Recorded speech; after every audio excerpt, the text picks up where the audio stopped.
Hello, welcome everybody. I'm Go Veer Go Home. This is the Sunday brunch kit builds. It's been a couple of weeks since I did one of these, so I wanted to make sure that I was on here.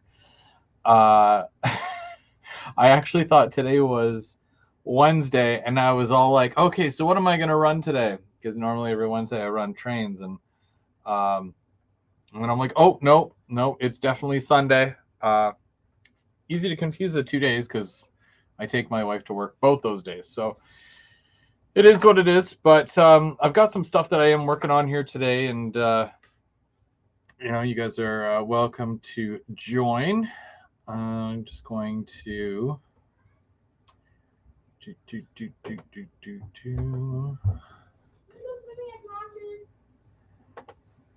Okay, make sure you take your change into your stuff and then go. Okay. I'm just gonna add the link here.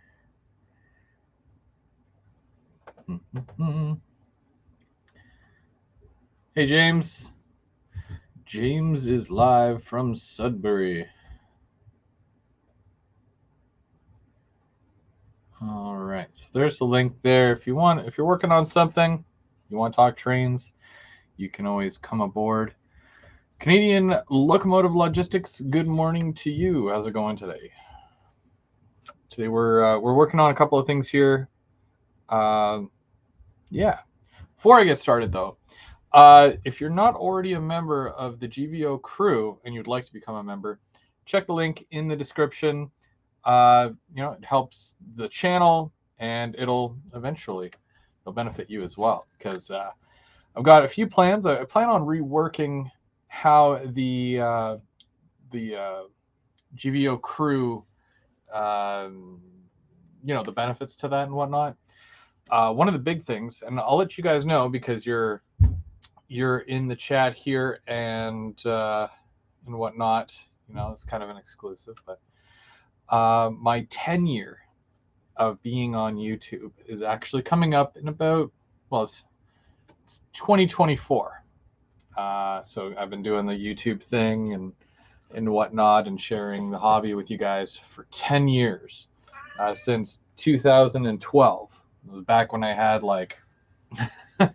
not that great of a layout, but definitely come a long way.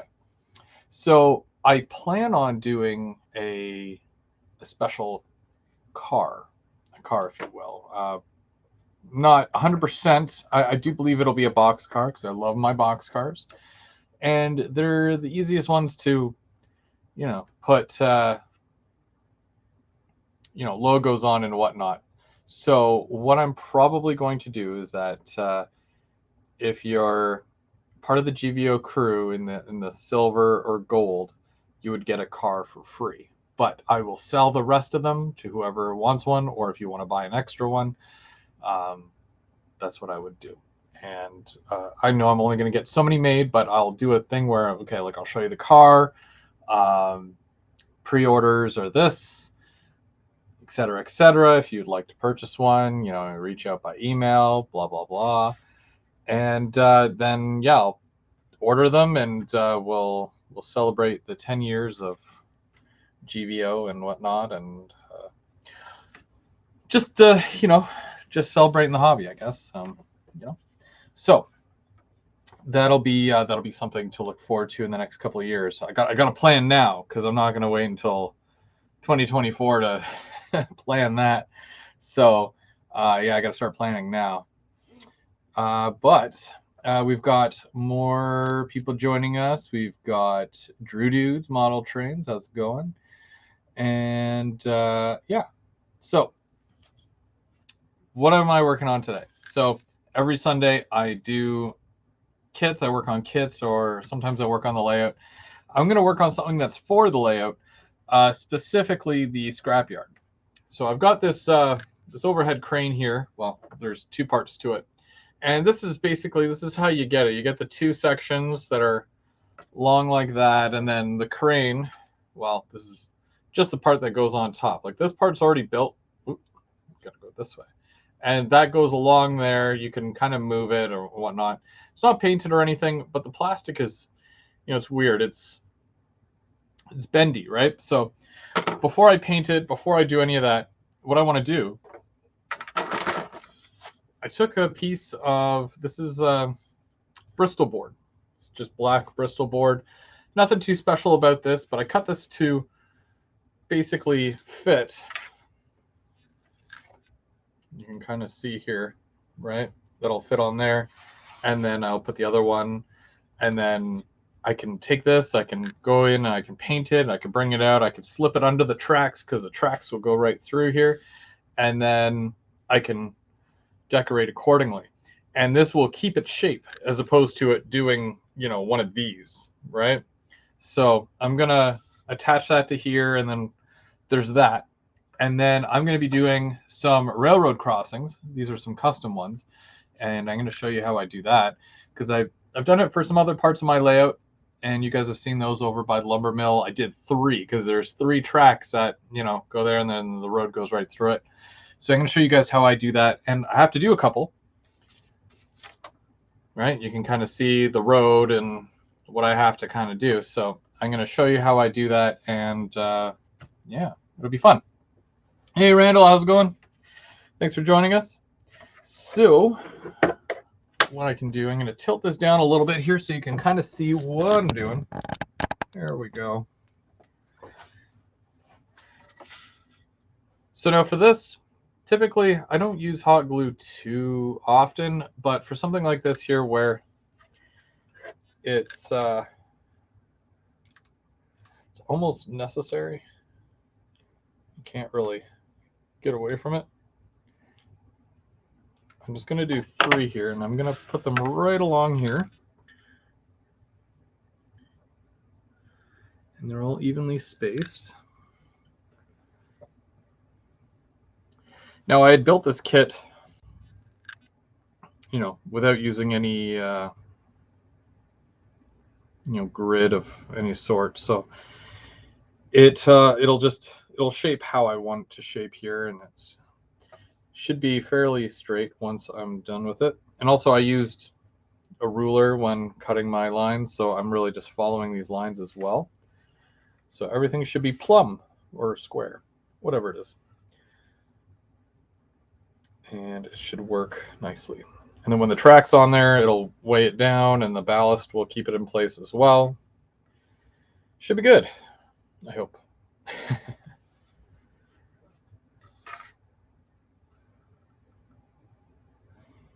And also, like, hot glue dries fairly quickly, so I don't really have too much to worry about in regards to that.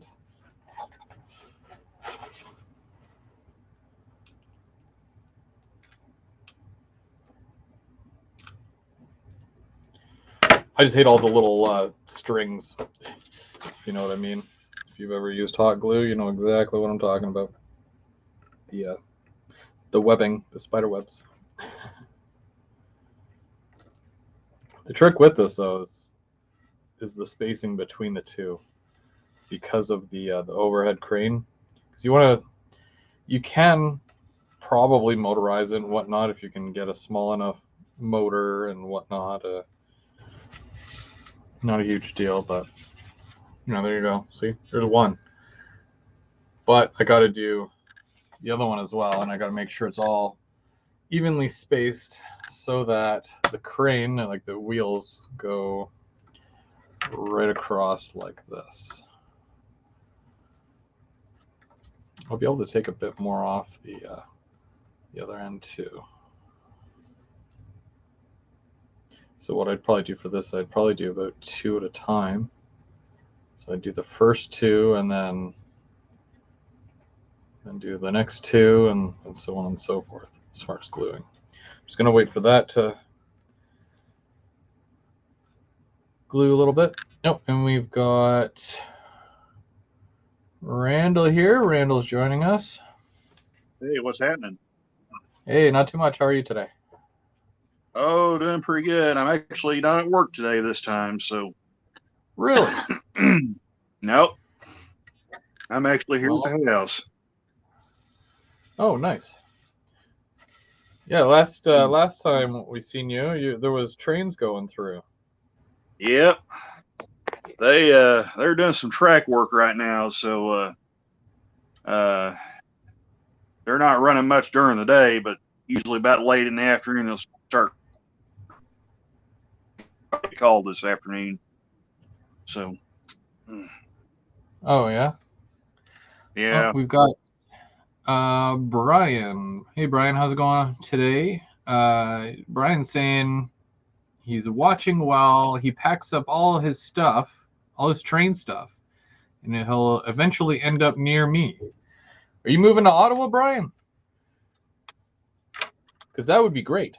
I have someone else to bug besides Mark. So if it don't kill my signal, I'll show you what I've been working on here. Yeah, for sure. So there it is right there. I was working on this guy last night. Oh yeah. This is actually an Atlas U36C. And it had the rear truck. Somebody took the clip off of it. I guess they was getting ready to service it and then just kind of backed out on it. And then they just decided to sell it, and I bought it on eBay. But when I took this rear truck apart, Chris, I'm not joking. It looked nasty in that thing. That bad, eh? It was not good. It was starting to dry out in places. I'll show you something that I found was a neat surprise, though. If you look right there inside the shell, there's a Digitrax decoder in this thing. So it's already DCC equipped. So just need some TLC then, eh? Yeah. I still got to do this front truck yet. I figured I'd take the weights and everything off of it and see what we get under there. So right on. Now, is that a newer Atlas or an older Atlas? Well, no, Chris, these are old engines. These things came out back in the mid to late 90s. Right when you might say DCC was really starting to take off. Because you see it's got the old style 8-pin plug there. The circuit board is doesn't have as much going on it. And it's got the old headlight bulbs in it. So Atlas was using Digitrax back in the day? Say again? I was asking if Atlas was using Digitrax back in the day, or was that added? I think that this was added. This is obviously added. Yeah. Somebody put this, but it does have the 8-pin plug on it where you can plug the decoder in. So it's not old enough to the point where it's not where it doesn't have any provisions for DCC, but it's not a, how do I want to say this? It's not a newer version with the 21-pin connector either. So yeah, the RTR and all that. Yeah, right. So, but one thing I found out that was neat about these engines, and I can't remember who told me this, but these things are actually powered with Kato motors. Yeah, old Atlas are Kato drives, I believe. Yeah, and actually, I did not know that about these engines, but these older Atlas ones. But they were actually driven by Kato drivetrains, which made them really, Kato has some of the best drives and motors out there, I think. Oh yeah. Everybody said these things just run smooth as silk. So, and I've got a couple Kato engines, so yeah, they do run very, very nicely. They're not what you'd say efficient pullers, but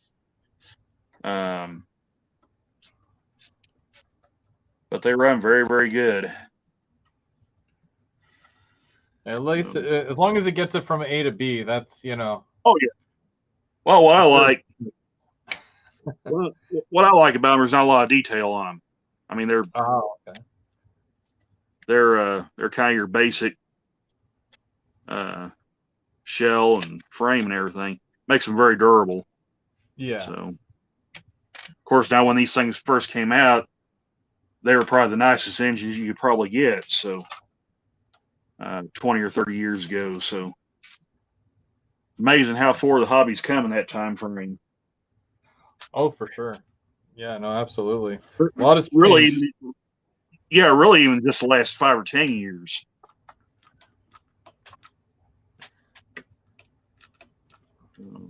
What's going on?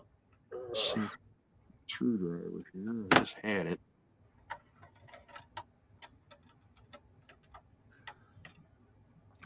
I've always been a big fan of Atlas, especially even the newer stuff. I find it's very underrated. A lot of people are big Yeah, at Rapido and Athearn and scale trains and whatnot. But I mean, you're not paying an arm and a leg, and you're still getting some really good stuff from Atlas. yeah. The current Atlas stuff is really good too. I've got a BNSF-840BW, and it's a very good running.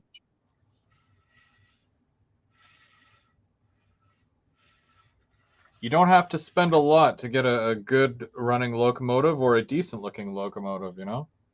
Because I think that's a Yeah, big part of the hobby where people are like, they lose interest and whatnot because they might not have, top of the well, line, this and that, but you don't have to have top of the line, this and that to have fun. well. See, like these were like $50 on eBay. Oh, that's not So bad at 50, all. $60. So Yeah. Oh, you're definitely not breaking the bank there. I'm sure that the shipping, I mean, in this day and age, I'm not sure how the shipping is for you guys down in the States, but the shipping up here went up about $10 or so. So things that would normally cost about like $15 to $18 now cost about 25 to ship, 25 to 30. right. I That's think we're Canadian. sitting at about $15 shipping right now, between 12 and 15. Yeah. Last time I had some ordered. So, I mean, it's still higher than it used to be, but Yeah.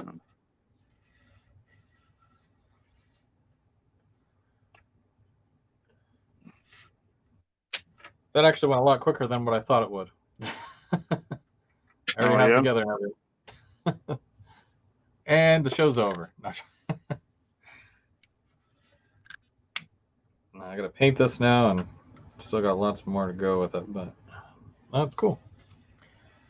That's for the scrapyard that I've been working on. Nothing like having an overhead crane there just to add a bit of realism. You don't really use it, but it's all the little details, right? Right. It's all the little stuff. That's what I always like to say in my videos. Oh yeah. Hey Perry, thanks for joining us. Let's see. All right. So now that that's done, I'm gonna move that out of the way, and I have to make some railroad crossings, and I use, and this is just what I have. I don't know if it's just a generic brand or if this is just really old or whatever, but this is a Redbird Strike Anywhere matches. It's a box of matches, and they're fairly squared.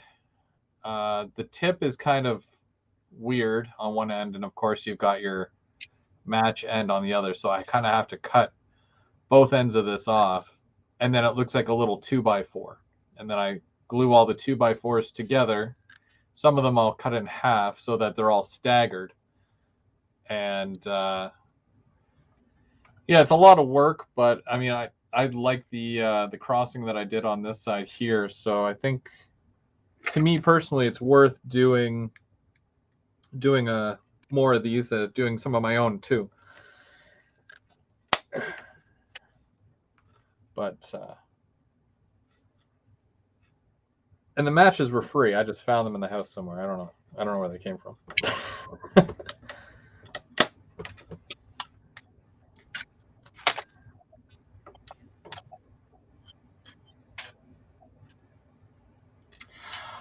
Yeah, Perry. I mean, like I was saying at the very beginning, you might have missed it. I thought today was Wednesday, so I was going to run trains, and I'm like, what am I going to run? What am I going to run? And I had an idea for some stuff to run, and then I realized that nope, today is Sunday, so it's kit building day. I've had those days, Chris. Oh man, it just seems like days are running together.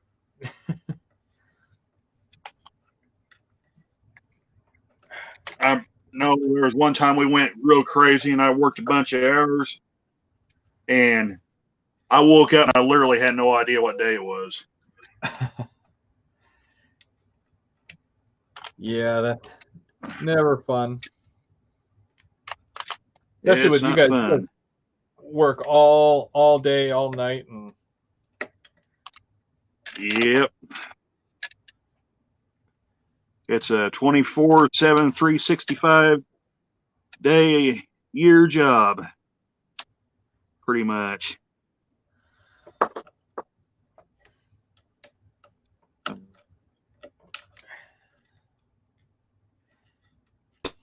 Tell this front.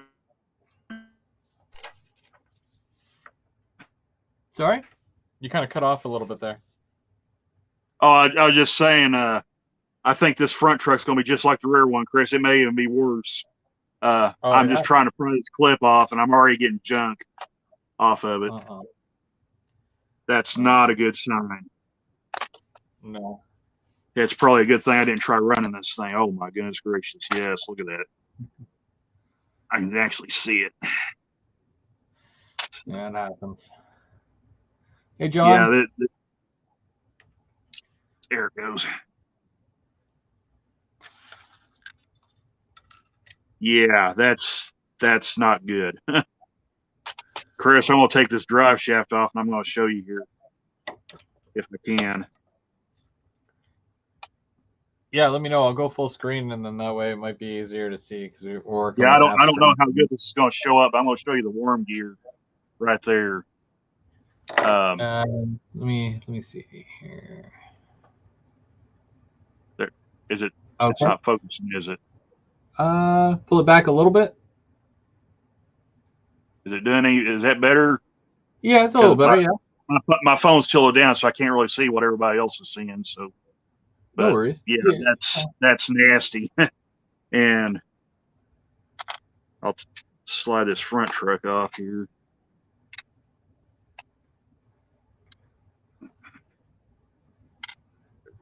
Second, I'll get these wires off. There's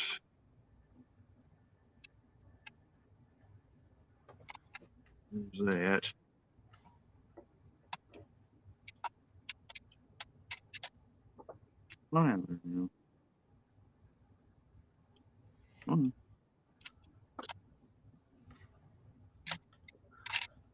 Yeah, that's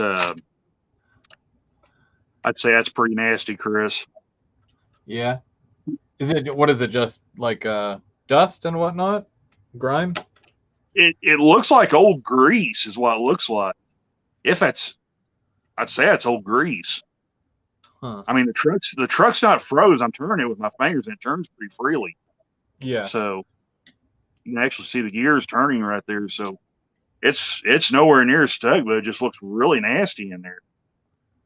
So yeah, I'm gonna have to take this guy apart and clean it up.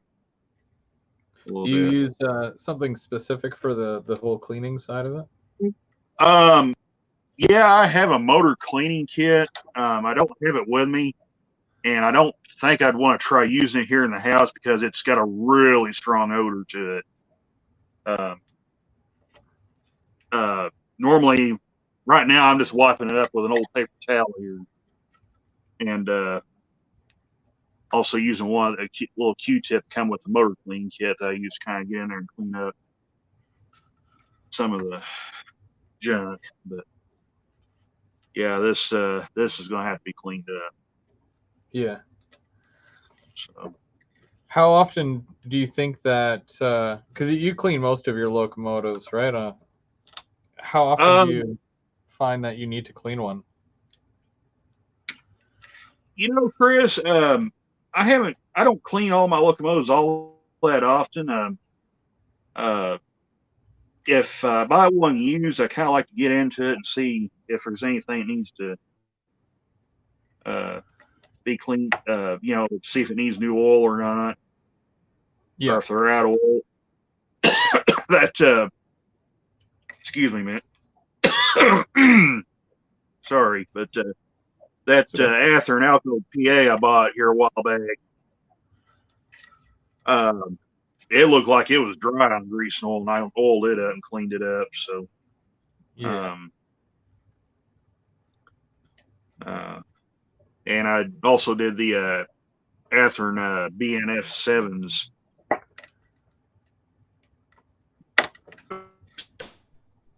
So,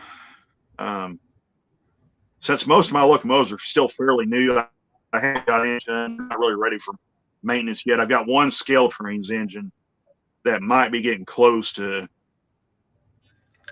needing some routine maintenance done on it. So it's pushing. Let's see, it's pushing about 5 years old right now. So I'd say it's about due for a lube job. Oh yeah. Even though it hasn't really run all that much, it's only basically come out during holiday displays, and I kind of take it and run on my layout every once in a while. Now, I've never purchased a scale trains locomotive or piece of rolling stock before. Is it something that you would recommend, highly recommend, or? Oh yeah, Chris, the scale trains engines,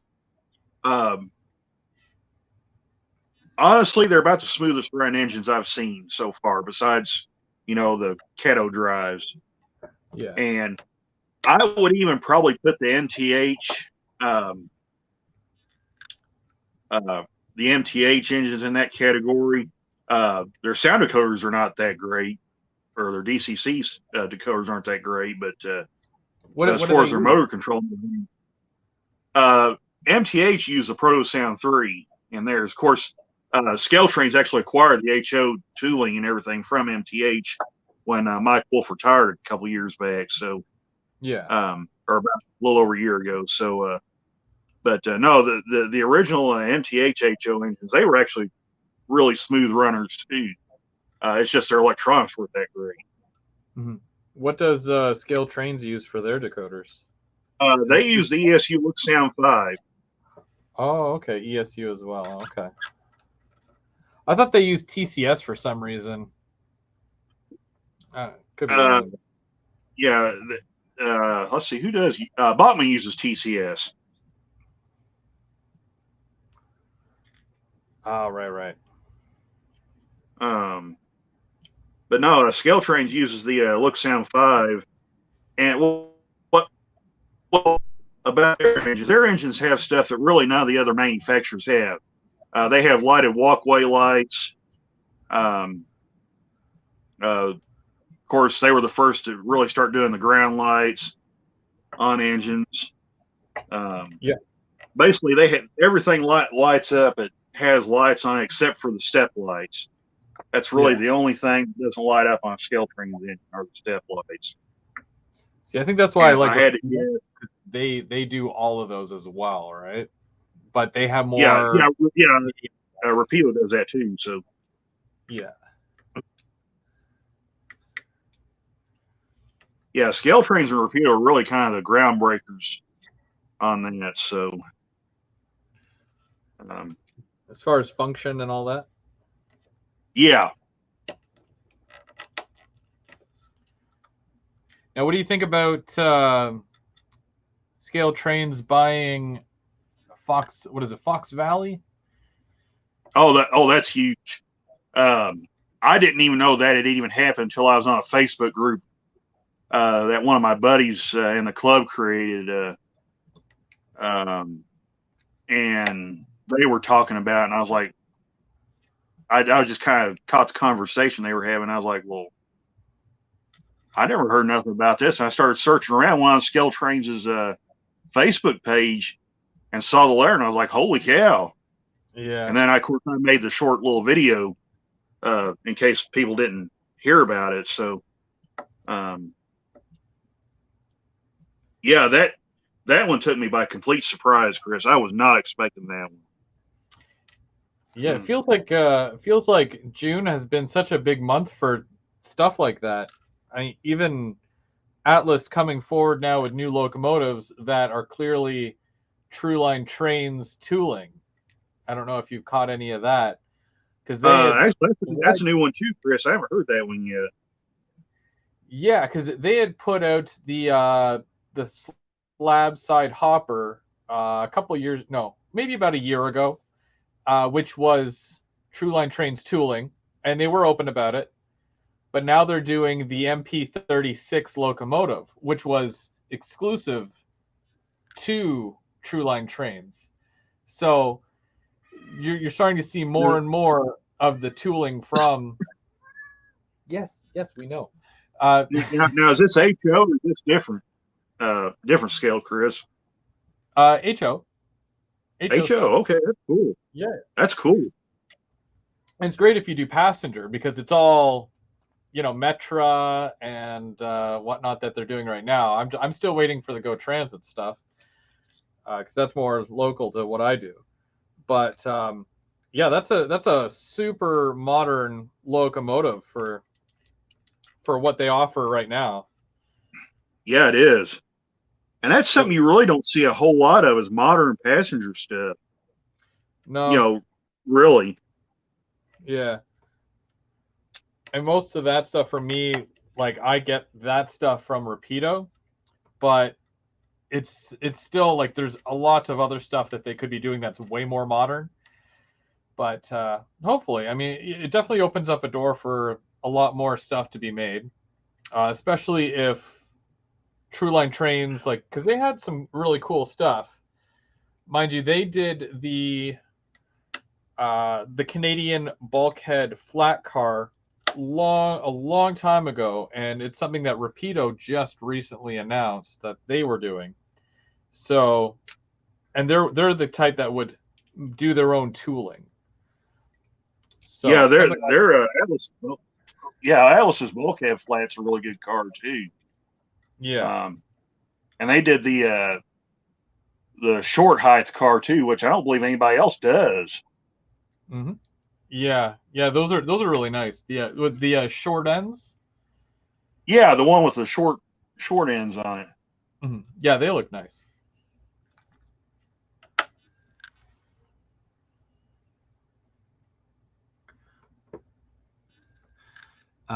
Drew Dude is saying that Athearn Genesis is finally doing the Amtrak California passenger sets. Yeah, I think those were just recently announced. Yeah. Yep. They announced the order schedule on train Tuesday, I believe, last week. So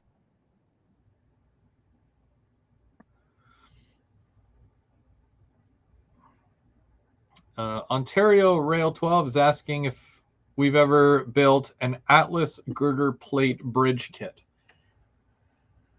I don't think I have. I usually when I build bridges or kits, stuff like that, I usually just go with Walthers. Personally, I prefer the type of plastic they use, and yeah, they're just my favorite kind of kits to work on.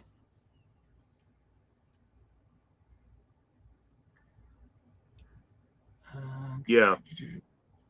John is saying that maybe Scale Trains will redo the Fox Valley GP60. I think that's coming. I really, really do. I think both the GP60 and 60M are coming from Scale Trains. Well, it would be nice And to see them do smaller locomotives opposed to all the SD40s, SD all these bigger ones that they've been doing. Yeah.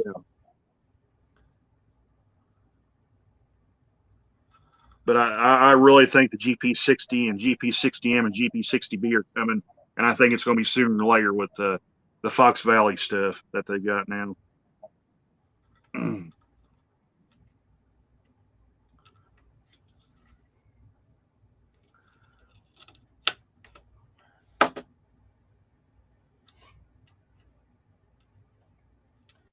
Okay, so here I made a bunch of 2x4s here, and you can kind of, I don't know if you can see it because my hat's usually in the way here, but basically I just do for the ends, so for the outside of the rail here, or what I normally do is I put the piece of paper that is the same width as a 2-line road over the track where, you know, the road is going to be.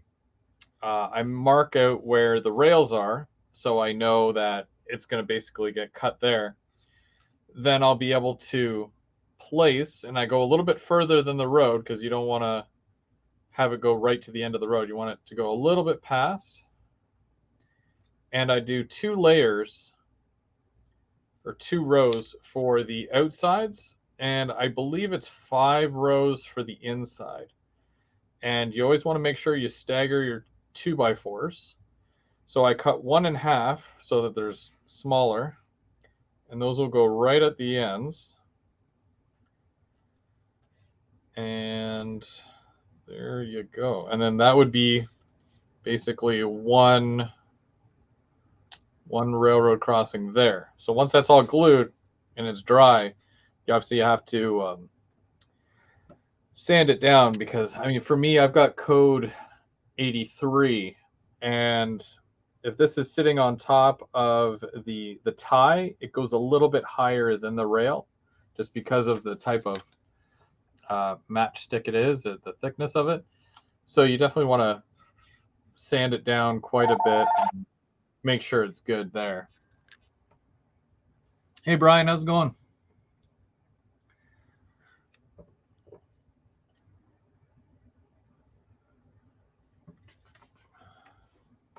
And then for glue, I'm just using this stuff here, the Instacure.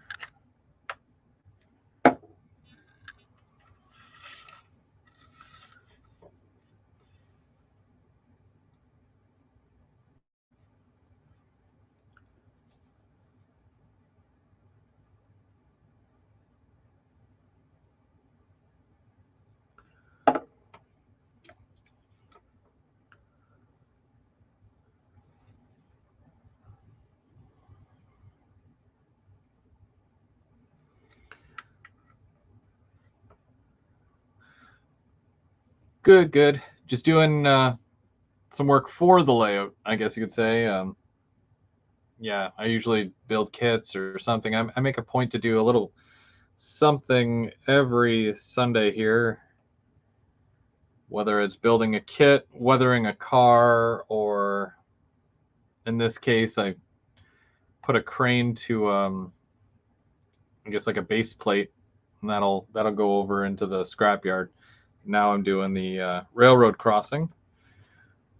I make my own crossings, so. And this was actually this is something that Bub031 had showed me, because he made me some as well. So he's like, yeah, you should try that. And I just happened to have matchsticks. I didn't have to go out and buy any. So I'm like, okay, yeah, I'll give it a shot. And I feel like the other ones turned out really well. So I'm like, okay, well, you know, it's free. Doesn't take too much to do this. It gets aggravating depending on how many you have to do. Like if you have 50 crossings, then yeah, that's a lot of matchsticks you got to cut out. But for this here, I just got to do 2, and then you have to do 3 sets for each one. So.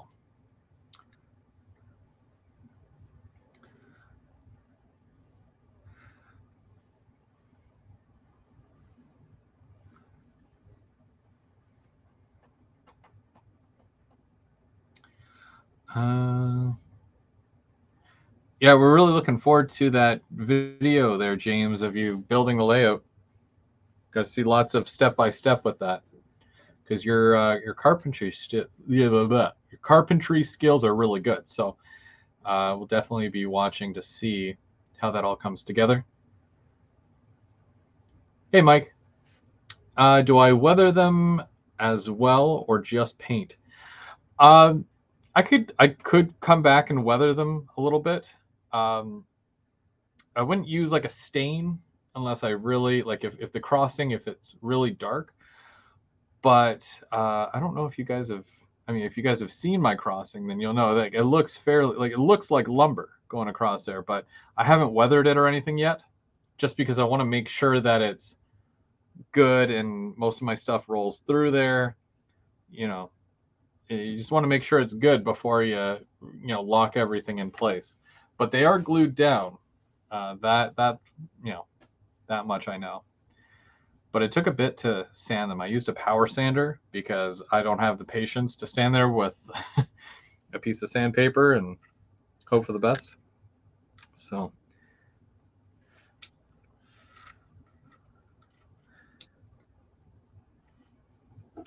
also the cool part is that if you've got an area, like there's a slight curve here. And I don't know if you can see that or not. I'll bring it closer. So there's a bit of a curve there. So I'm able to almost bend the whole thing to go with the curve as well. This is just really just a template. I won't be using this because when I cut this, I'm also going to use it for the road, the piece to put right up against it. So,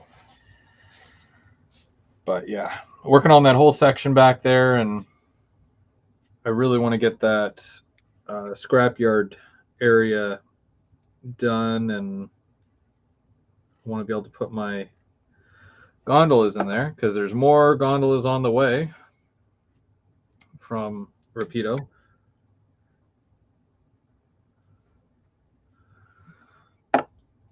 Gotta collect them all, It's like the old Pokemon slogan, gotta catch them all. Yep. Oh yeah. Well, the thing is that like with the ones, like they only make so many, which kind of sucks because if you miss out, then they're gone, right? So yeah, with O&R, I collect mostly O&R stuff, but I'm kind of moving away from it a little bit, trying to get more CN stuff like that, more mainline stuff, and I was thinking about collecting some auto racks as well, doing a really prototypical train for the Toronto area opposed to the area that I currently model. So might be getting more CN stuff in the near future. That's cool. I believe I got it. There it went. Okay. Finally. Only thing I like about these Atlas engines are a nightmare to get the trucks apart on, because you got to take this bottom clip off first before you can even pull the side frames off of it. So yeah, that's really my only beef with these engines. Are they difficult to work with, or they're all right? Once you get them apart, they're not. They're actually pretty straightforward if you really think about it. So yeah, Perry just got a really cool train this week. He got it's an Ather. I'm pretty sure it's an Ather Genesis, and it's for the essential workers. Was it Montana Rail? 1978. Yeah, that's a cool one. Real sharp looking locomotive. It is. So yeah, he's working on a video right now for that, because he did an unboxing video, but I think he's doing a little bit of a deeper look video. Correct me if I'm wrong, Perry, but yeah, it's a nice. You can look in that little clip right there and see where the grease is starting to dry out in that thing. Yeah. Huh. So this guy's going to have to be cleaned. Do you use a specific type of lube and whatnot when you're doing? Okay, so I use a label kit. I'll show you here. Comes in a little box like this, and you get your grease.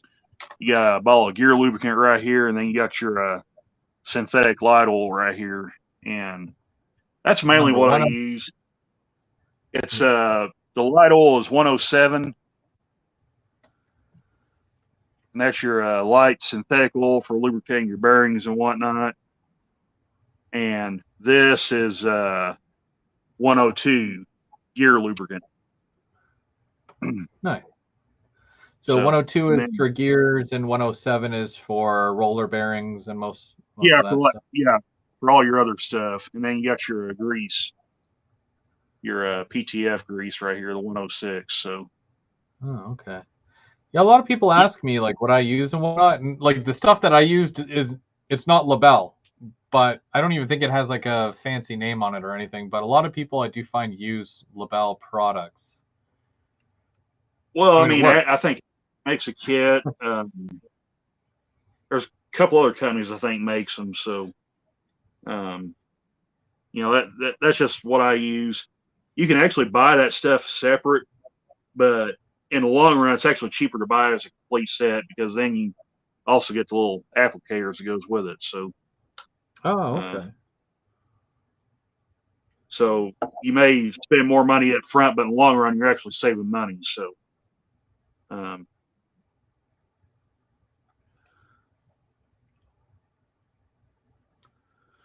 Hey, Mark. Thanks for joining us today.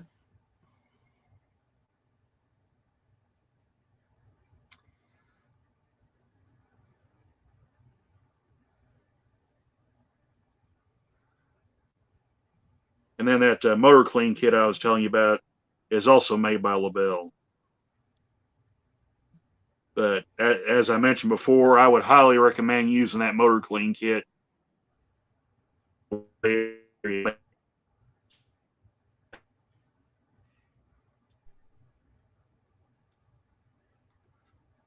It's got a very, very strong smell to it. Yeah. Well ventilated areas. Yep.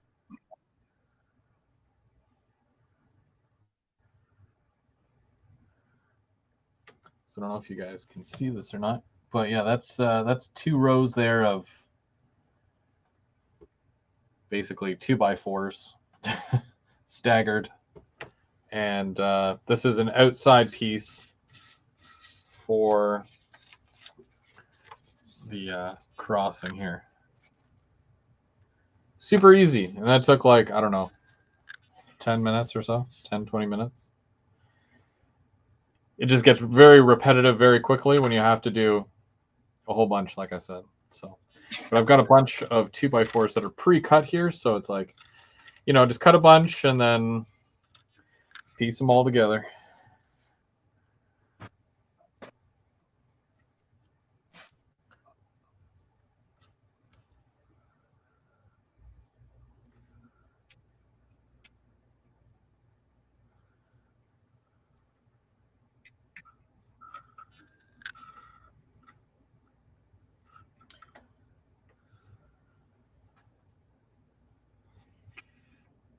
It also helps to know if you're going to have sidewalks, because it does go right across the sidewalk area as well. So that's a good reason why you want to go a little bit further as well through the actual,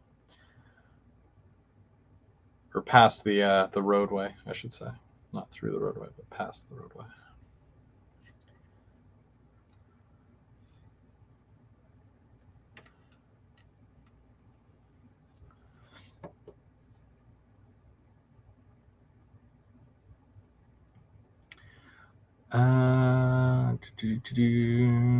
Are the crossings going to be powered? Depends on what you mean by powered crossings. Like, are you referring to just like signal lights for the crossing, or unless you're referring to the track? Because like the track obviously needs power, but as far as lights, I think for this area here,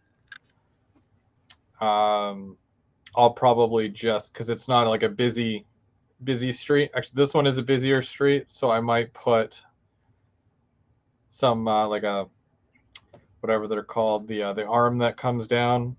But for this one here, I might just put up the little cross buck.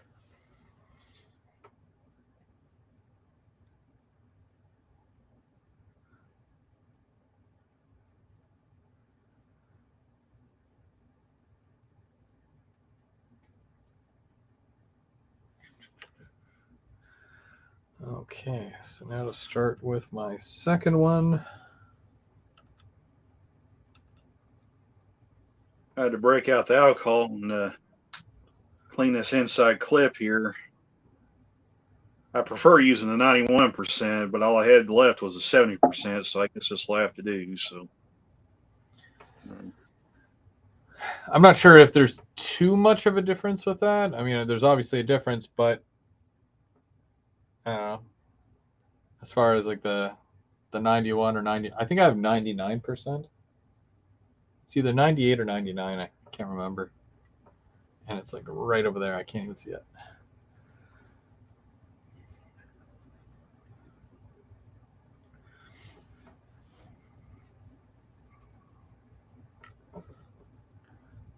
It won't really matter because by the time I get this thing reassembled, this is all going to be dried out.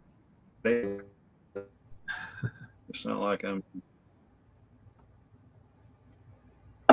just going to reassemble it right away. So.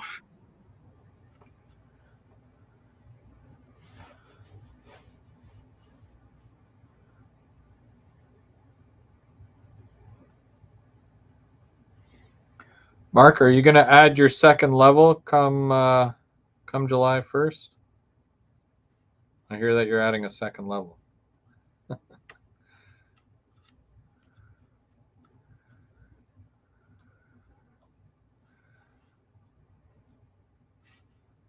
Sidetrack 77. I don't know which one of us you're asking that question to, but if you're wondering what I'm working on this Atlas U36C that apparently has very old grease and oil in it, and it's really nasty inside this thing. So I'm gonna have to clean it and get fresh lube in it. So, and I thought, sorry, go ahead, Chris. No, go ahead. Rear truck was bad until I took this front truck off, and it's actually not. It's actually worse. So that was just all I was going to say, Chris. All good. Yeah, I'm just making my own crossing, whatever they're called, for like a railroad crossing, for a street. I can't remember the name of them. Just in case for anybody missed it, right there's what the grease and oil looks like inside of it. That's the tower clip. So yeah, that's not good. So.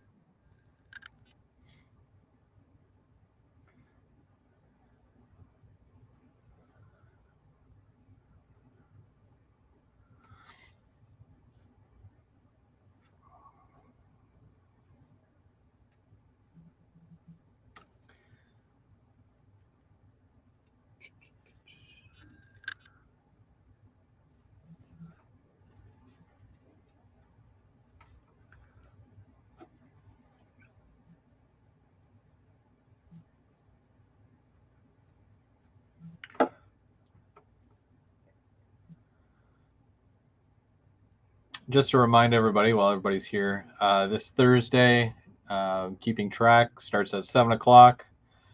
And then JVO After Dark is at 8 o'clock. We got a special guest as well. So you'll want to tune in for that.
Here, cat, Chris.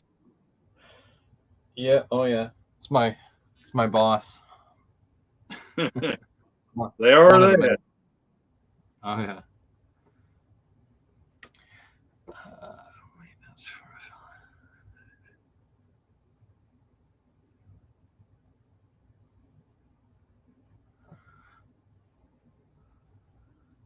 Well, that's kind of you sidetracks.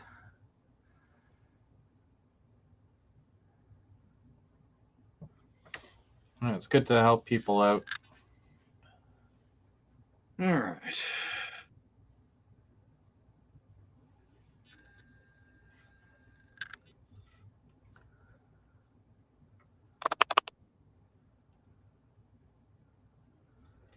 Actually, I'm going to do something here that I didn't do with the rear truck. I'm going to wall the end of that warm gear, put that bearing back on. I didn't do it with the rear truck, and I should have.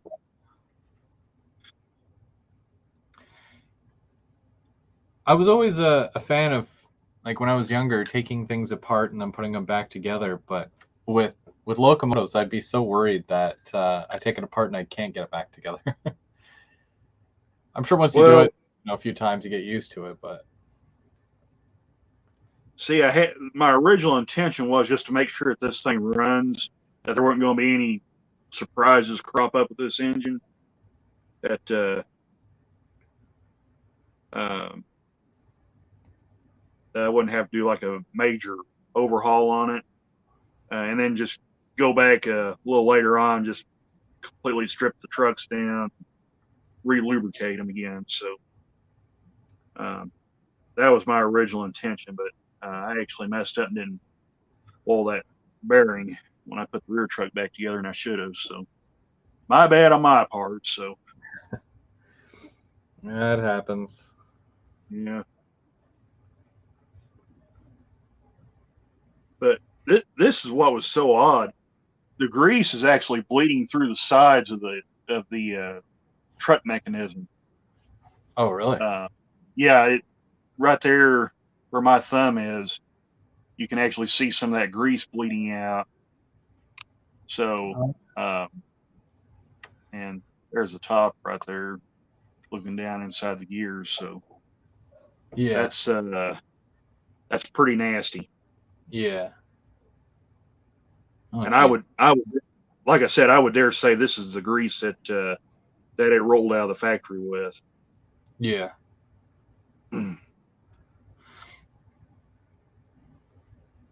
Hey, John, how's it going? Thanks for joining us.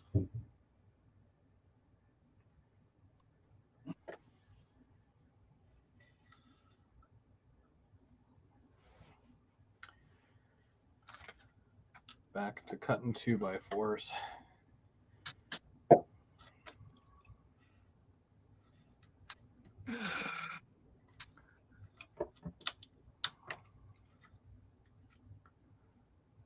All right, I'm gonna take these two little screws out now, and I'm gonna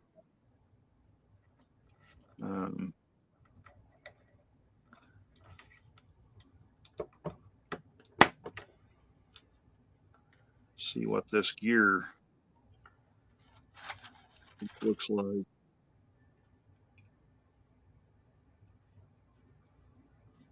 I can already see what it's gonna be like because I've already got grease in my fingers. I ain't even took the thing apart yet.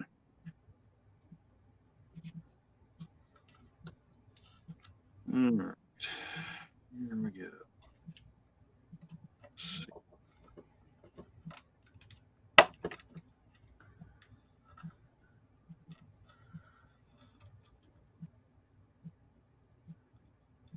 Another YouTuber meet? This early? Who's meeting up this time?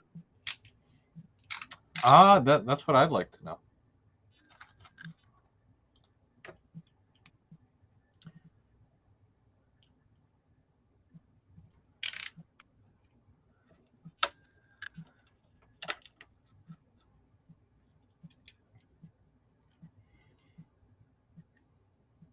James, are you coming down with or coming up? I can't keep forgetting I'm north of you guys. Are you coming up with Mike when he comes, or are you coming up separately? Because Mike was saying that he was coming to Ottawa like next month or something.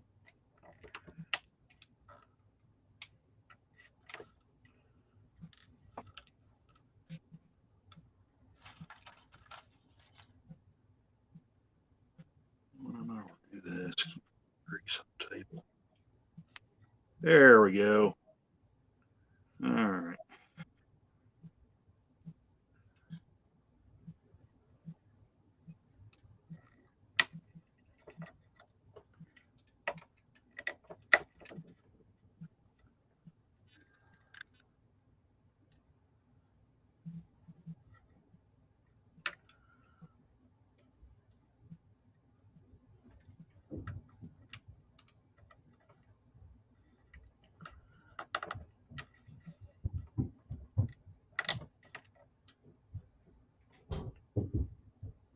Crap. Well, that wasn't You know I'm doing a live, right? Yeah. No. Can you what? Am I supposed to Josh's? No, it's not supposed to leave the house. Okay, but Josh invited me to have lunch at his house. Okay, we'll go have lunch. Well, I should just go get dressed. Okay, go Can I get just dressed. bring my phone? No, no phone. When do I get my phone back? I don't know. When you get it back.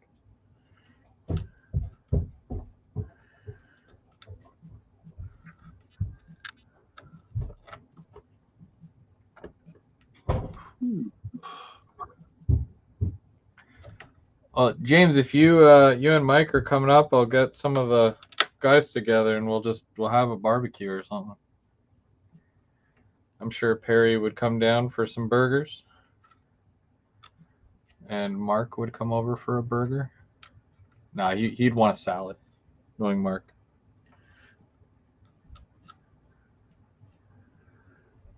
I don't think he likes hamburgers.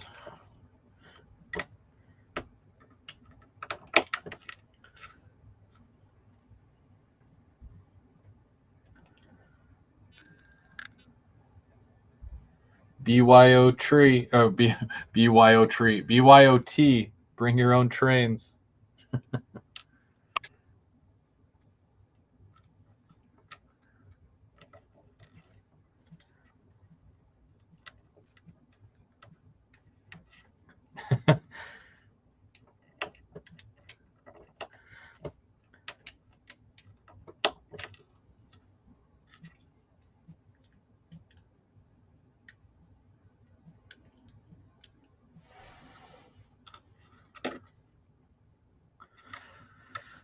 Yard clippings, Mark. Yard clippings.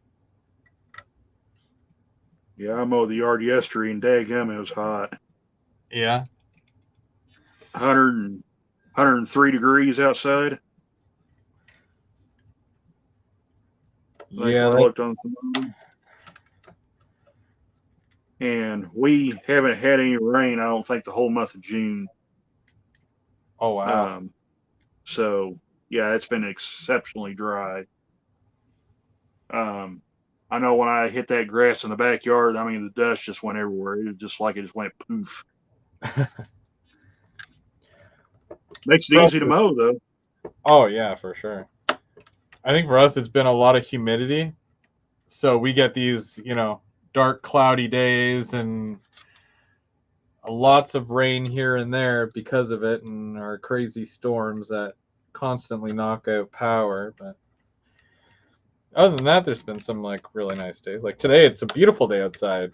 I should be making my crossings outside, but internet connection sucks out there. So.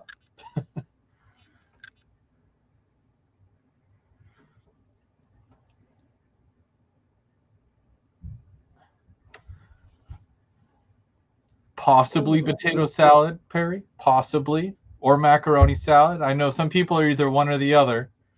But I mean, I could probably make sure there's both.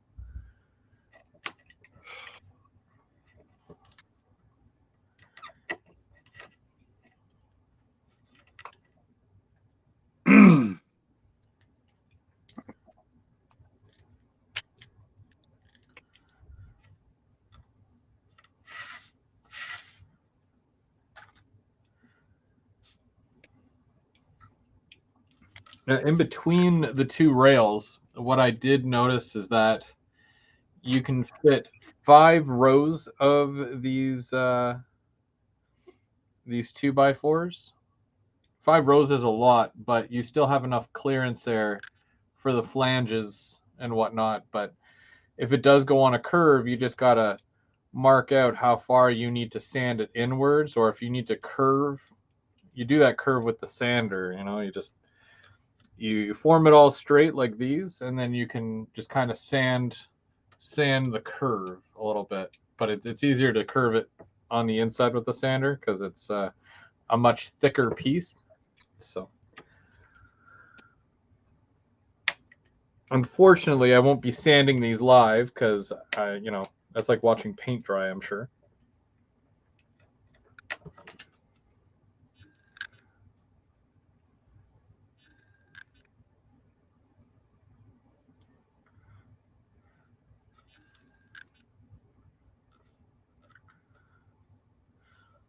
Perry is requesting the loaded potato salad from Metro. Well, I don't shop at Metro, Perry. He's like, yeah, I'm busy that day.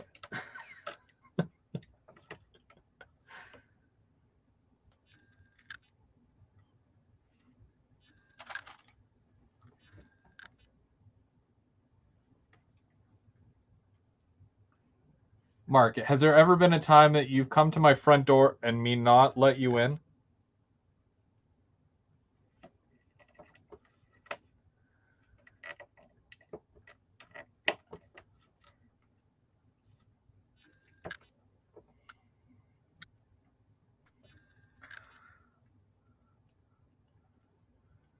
Mike, what minis are you working on today? I got my new mini prints of the month a couple of days ago, and I haven't looked at them yet, but I have a good idea of what is in there. So don't ruin it for me if that's what you're doing, is the mini of the month.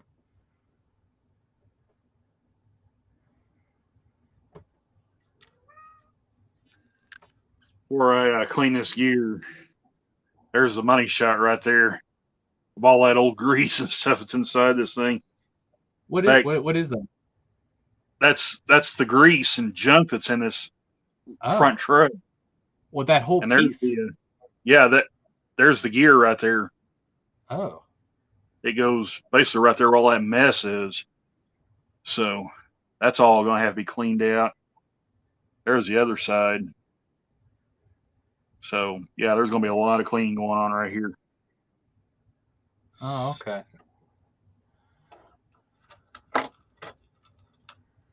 It's probably a good thing I didn't try running this engine.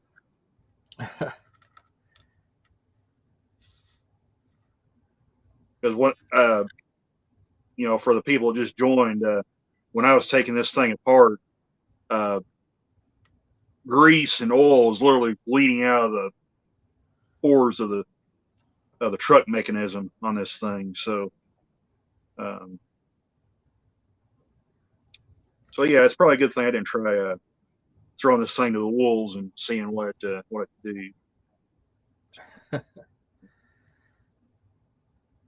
Well, see, now is it 4 or 5? I might have to double check this because I was saying 5 rows and it looks like 4 rows is enough.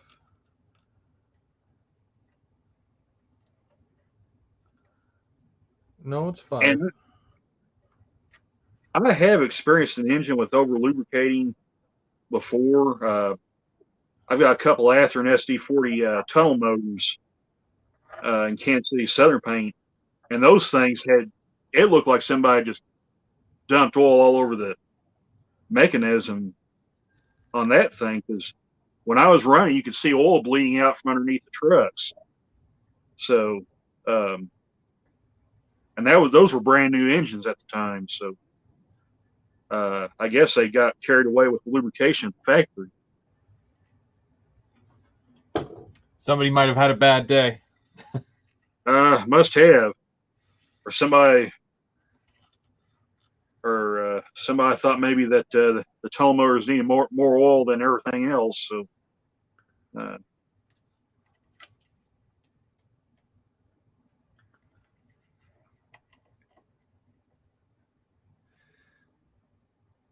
gear's gonna have to come out of there. Whack. Yeah.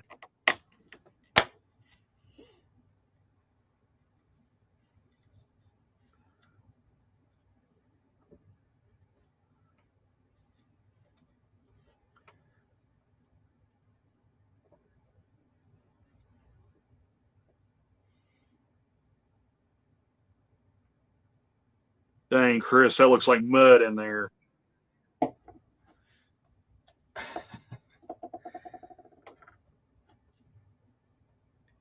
Just keep thinking about how awesome it's going to run after. It's going to run a lot better than it's probably run in the past, but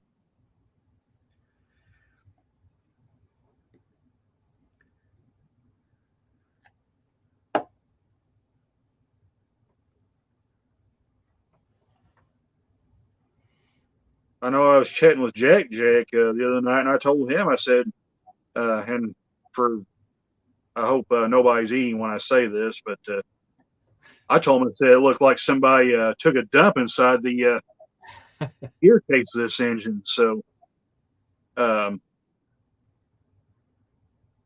how nasty the rear truck was. And it's worse.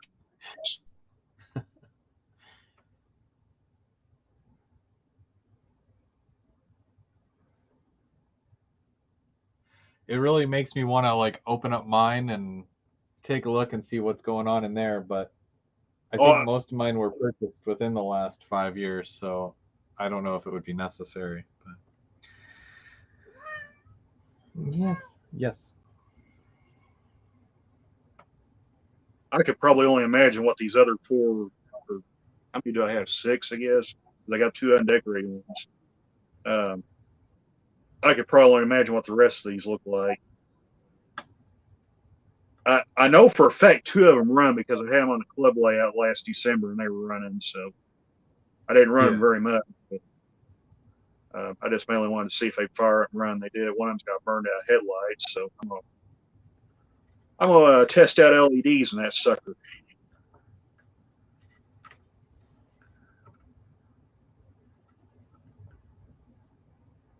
They had these LEDs on eBay where they were already wired up with the resistors in them,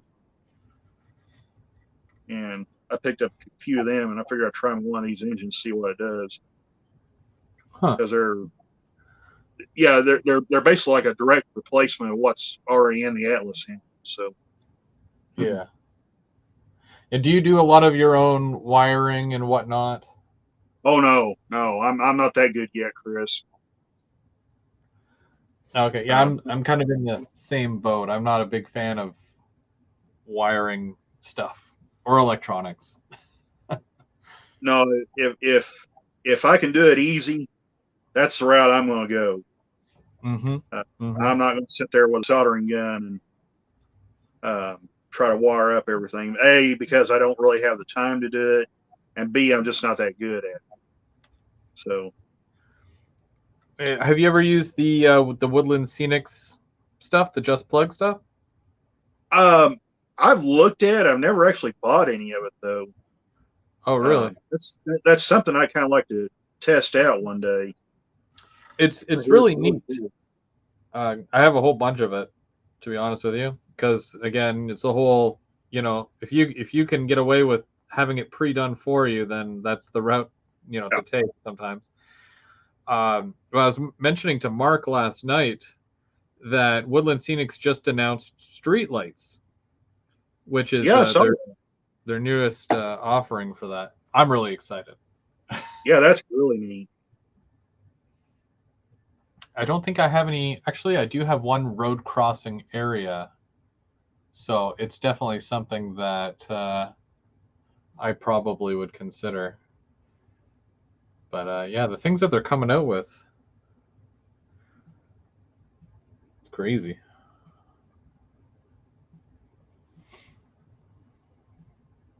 Yeah, that just plug system's a really neat deal they got. Mhm. I like the vehicles that they got where they light up and everything. Yep. Yeah.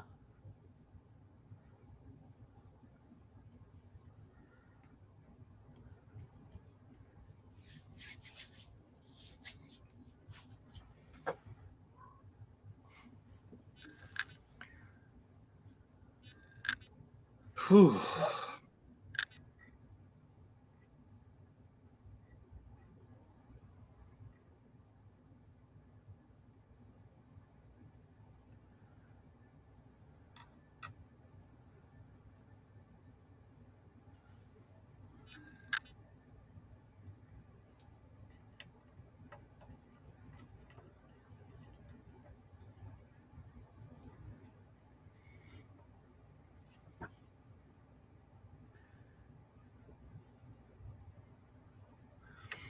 Now, what I want to mention as well is that when I'm gluing these, right? So I'm going through and I'm gluing one piece of 2x4, one piece of 2x4 at a time, right? So each individual 2x4. And I'm only gluing on one side because I obviously don't want it to stick to my table. So once it's dry, I just flip it over and then I put a coat of glue on the underside as well. And then this way it's being held and it will absorb into the wood and all the little cracks, and it'll give it more strength and it'll hold it together better. The glue works so well that I was able to use a power sander on my other ones and none of it broke, none of it came apart because it's all like the glue absorbs into it. So just a tip if anybody else is wanting to do that as well, just make sure both sides, you use the glue on both sides just to really lock it in there. You don't even need a lot, just enough to hold it all together.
I'm gonna have to cut some more 2x4s.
And it's stuck to my hand. Ow. All right. We're good.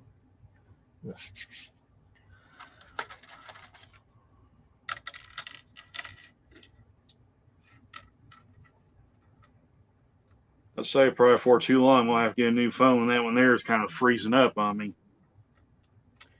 What kind of phone are you using? Samsung. I buy them.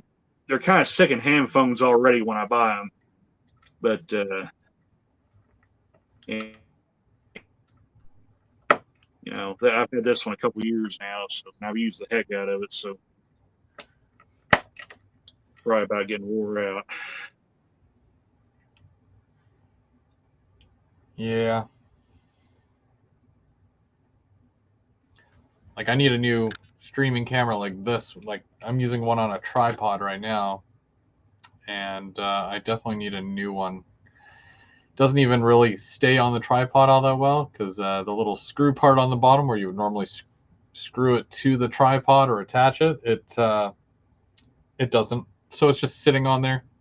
So I'm sure if somebody walked by or if it got knocked, it would fall to the ground. So I can't use it when I do my mobile train running because it just doesn't work all that well. So I use my mini ones for that. Yeah, I just looked at the thermometer too when I went in the living room, turned the air back on.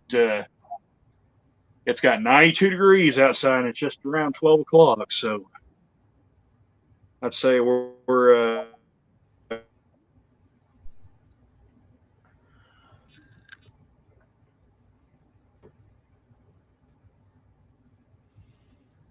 My computer right now, it's saying that it's it's 29 or 30 degrees Celsius. So plus 29. yeah.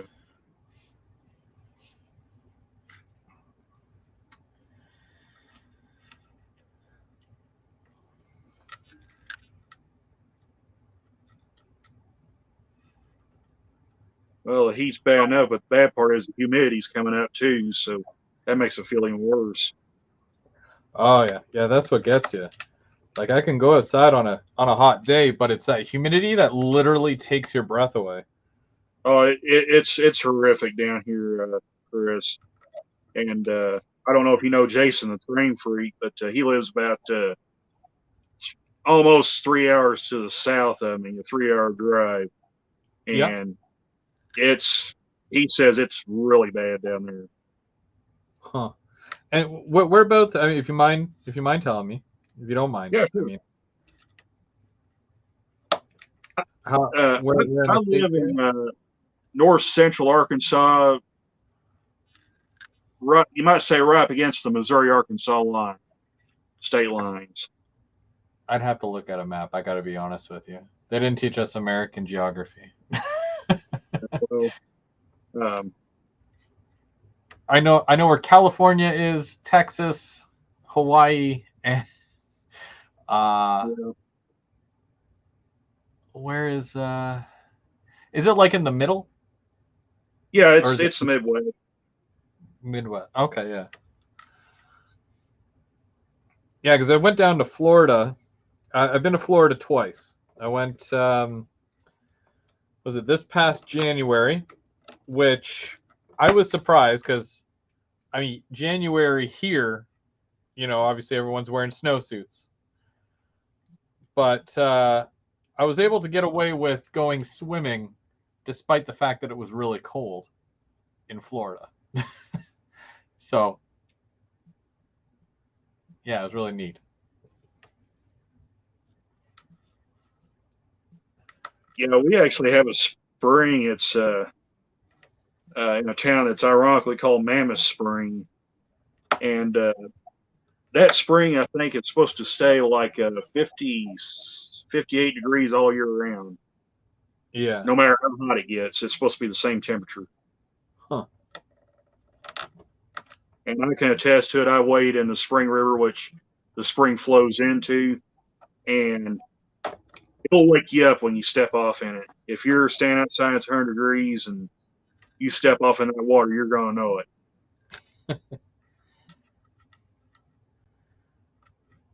When we went the first time, I think it was, when was that? September, either September, August, September, something like that.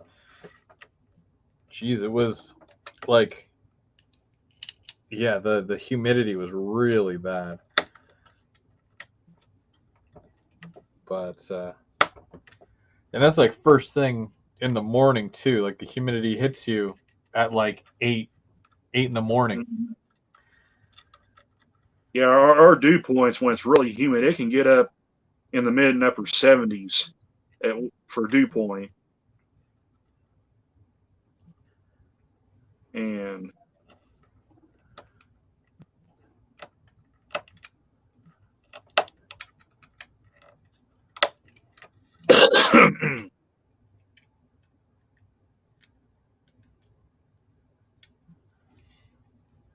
I don't mind the hot weather though. I take that over the snow any day. You guys don't get snow, eh? Or you do? very rarely. Yeah. We're actually bad about getting ice storms up here. Really? Mm-hmm. Yeah. I think it was this past winter, I saw that Texas got their first snowfall. Yeah. Or at least the first one in like years, something like that. But yeah, there Yeah, was I like forgot frost on the ground. It wasn't even really snow. It was like frost. But 2009, we had a major ice storm in January that year, and it knocked out power for 2.5 weeks. Oof. It's a long time to go without power. Yeah, that was absolute misery. And you could step outside and hear the trees popping and cracking, the limbs breaking off of them and everything. Because where I live, there's trees all around the house and everything. Yep. There's trees all around, and you could step outside and you could literally hear the branches breaking off. Yeah. We actually had a tree that was in front of the house, and I actually took all my trains, or my train layouts, on the front porch, and I took all my trains off of it and moved them inside the house because it had that tree just bent plumb over the front porch, and I was afraid it was going to break it off and destroy the roof on the front porch. Yeah. You know, cave everything in on the layout. So I just took all the trains off and moved them in. So yeah, And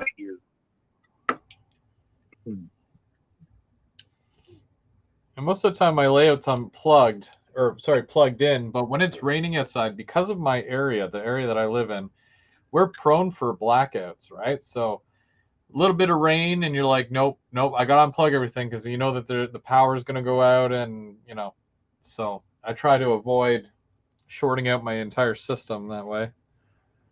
Even though I'm probably overdue for a new DCC system, but I don't want that to be the reason I get a new one. in the spring and early part of summer, we have some pretty violent storms too. Now, it's not like, say, Kansas or Oklahoma where it's just dropping tornadoes everywhere, but still, they get pretty rough in these parts too.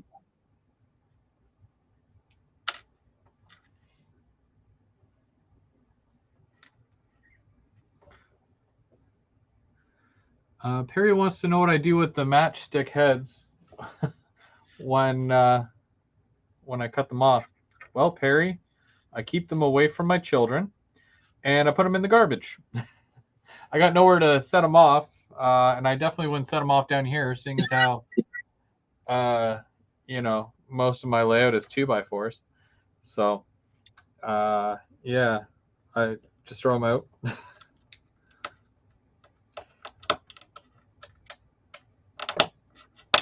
Whoop.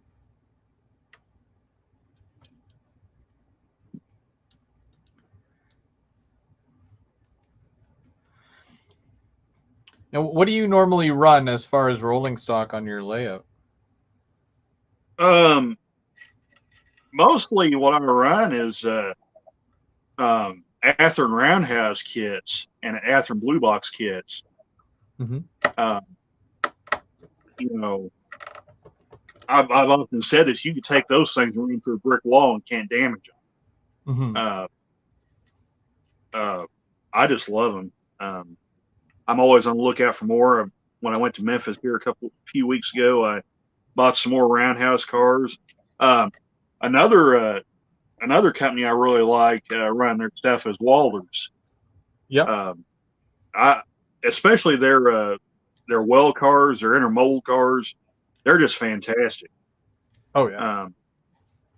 You know, they're tough. They're extremely tough cars for what they are. You know, the well cars have metal bodies on them. You know, and they always seem to roll pretty good too. Mm-hmm. They're as heavy and as rigid as they're built. Do you have a specific type of car that you collect? Like more so, like I'm a big fan of box cars. Yeah, And box cars. I mean, hop cars.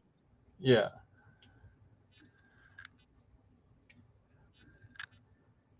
I would venture to say, if you had to pin me down and say what percentage of your fleet is box cars and hopper cars, or what percentage of my fleet is box cars, hopper cars. If I had to just throw it out there, I would say probably. I'm just going to go with a round number. 70% is box cars and hopper cars, various types. Mm-hmm. So.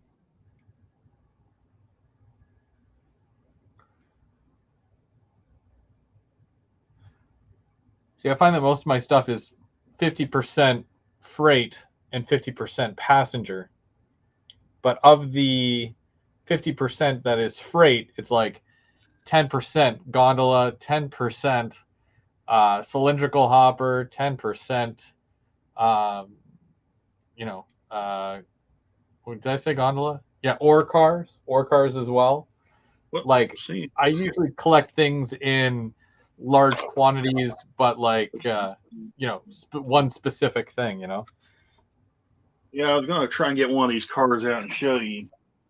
Okay, so, let's see, this Foxbury, that's a flat car. Okay, so like, when I say hopper cars, mostly it's cars like these guys right here. Okay, yeah. Oh, that's a nice one. Yeah, that's actually a company that I've found out about, American Limited Models, and I've seen other people do reviews. And I figured I'd give them a try, and I'll tell you what, I really like their stuff. They're not as cheap as, say, a Walters or a Athearn car you can buy at a online hobby store, but they're pretty good cars. And then for box cars, just for an example, nope, that's the other hopper car. And of course, well, I'll show you this one too. And then of course, I really like these guys too. These Athearn hoppers. Mm-hmm. Yeah. So, oh yeah. So, you know, they're good cars. But you know, as far as box cars, this is actually a refrigerator car, but it'll kind of give you some idea like that. So. Oh, is that the one with the AC unit on the end? This is an older car, Chris. This is a 57-foot mechanical refrigerator car with the as-built look to it. Oh, okay. Nice. Now, I think Athearn did a Genesis car, I think, with the AC unit, where these cars were rebuilt and had the AC units put in them, and they were sound equipped. Yes, so, I think that you could still find those too. Yeah, I think there was like Union Pacific, and then there was another one. I can't remember what the other one was. BNSF too. BNSF is one of the road names. So.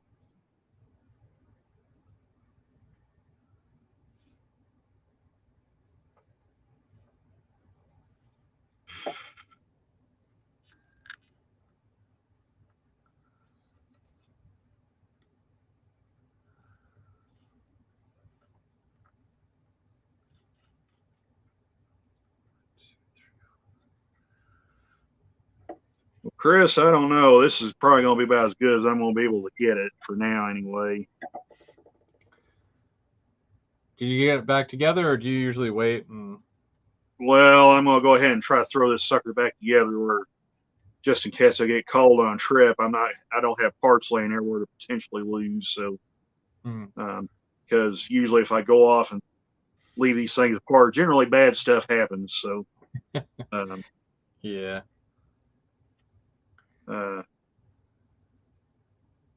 I try to leave as little loose stuff running around as I can here. Oh yeah. You wouldn't believe how many times I misplace things, and it's like I've got little containers that I have specifically for things, and I still manage to lose them. Misplacing things all the time. I just can't get over how bad the old grease and oil is in this engine. Of course, you know, these things are knocking on almost 25, 30 years old. So, would you say that's like one of the oldest ones that you've got, or do you have something that's no, I've got engines that are older than this. I've got a Bachmann Texas Chugger that's like from back in the 80s.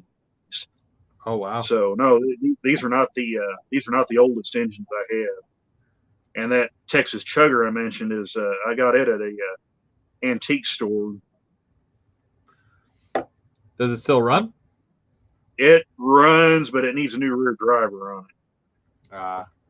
When it went around the corner on my layout, the rear driver actually came apart on it. So I'll have to put a new rear driver on it, or try to fix the one that's on it.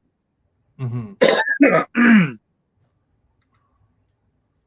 mean, I'm sure it would be easy if it's like an Athearn, you know, you can reach out to Athearn and say, hey, do you have any, you know, rear drives or whatever for this type? And they're usually pretty good at putting stuff out. But for something like that. That's what I really like about it. Yeah, that's what I really like about engines.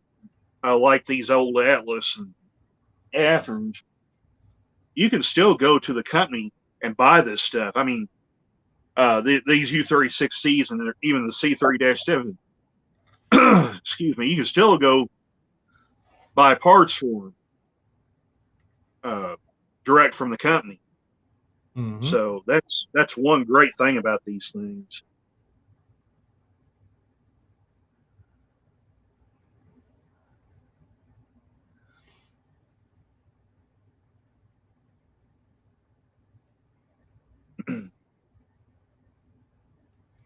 Sidetrack said that he did a trade for I'm assuming the passenger car that you were mentioning there. He draws house plans as a side hustle to pay for the hobby. Got the park and a bit of cash for a set of plans. Yeah, that's not too bad. That's not too bad. Got to do what you can, you know. It's an expensive hobby, so got to look for new ways to fund it, right? It is indeed that. In fact, I'm pretty sure that as far as hobbies go, cars is number one as the most expensive hobby, and model trains and whatnot are second. So I remind my wife of that every single day. I said, look, I could be a car guy spending way more, but I got trains instead. So. Yeah, it's insane what those guys spend fixing them cars. Yeah. I was at at the local hobby shop here in Thayer. Oh, this has probably been close to 10 years ago by now. And what's neat about this hobby shop is it's located inside of a muffler shop. Really? So, yes. Huh. So I was there looking at some trains, I think we'd stopped and I was looking at some trains, and I think we were having a vehicle worked on too at that time. And this guy come in a 67 Plymouth GTX. That was white. I mean, it was snow white, and it didn't look like it had a speck of dirt on it. He was having mufflers put on it. So me and Dad was sitting there. We was talking to that guy, and I finally asked him. I said, just for kicks and giggles, I said, what kind of engine is in that thing? He smiled and said, oh, just a 6-cylinder. That thing come off the wreck with the hood up on it. Had a 426 wedge, and it was dual 4 barrels on it. Huh. It looked like it took up that whole engine bay. I said, yeah, that's that's pretty good engine right there. So yeah, it looked like it could it looked like it could burn the tires of the ground on that thing. Oof. So it was all muscle, eh? yeah, that thing was pretty much all engine inside.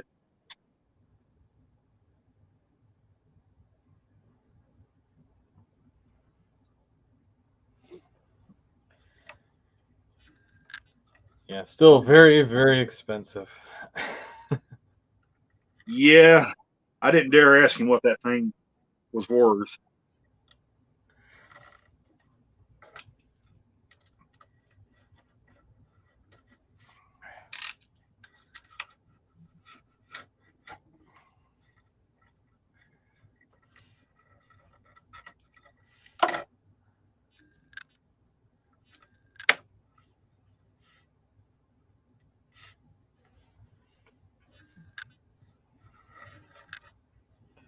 Well, there's one rail crossing there. I don't know if you guys can see that or not.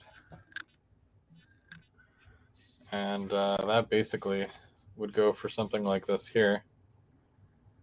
I just got to sand it and make sure it's good.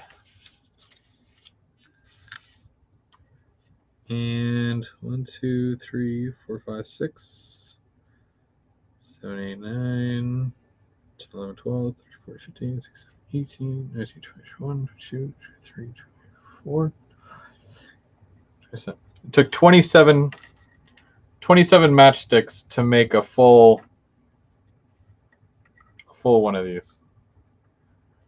Going three wide, and then 2 wide on that one, 5 wide in the middle, and 2 wide on the other end.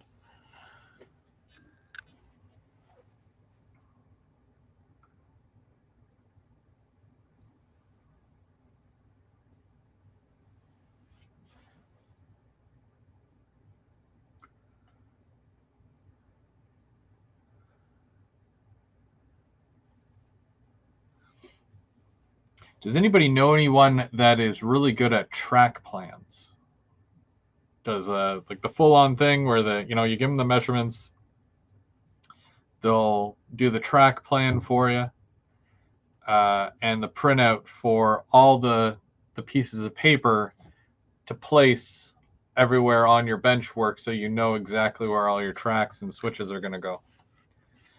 Does anybody know anybody that does that? I can't say that I do.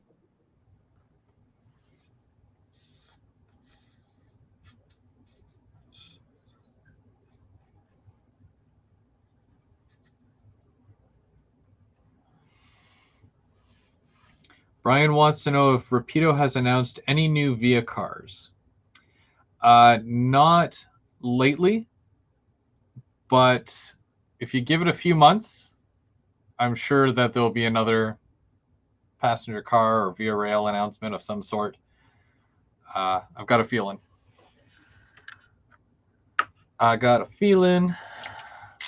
And Sparky, Mr. 107, how are you today, sir?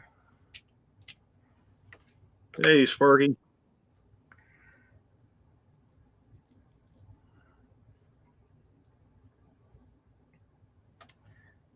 Get rid of that banner. Bam.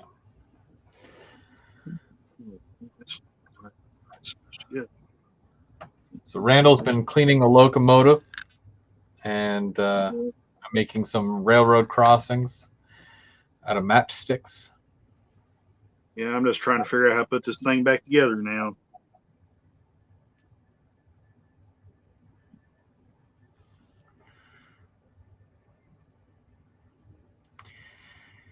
Yeah, I mean, I could parry, but doesn't it limit you on the amount of pieces that you can use? I heard that, the free version, you get so many pieces of track that you can lay, and then anything beyond that, you have to pay for the full version or something. And I'm not very good at that stuff. Hence why, if somebody can do that, then, I always appreciate a helping hand, especially when it comes to like really good track plans.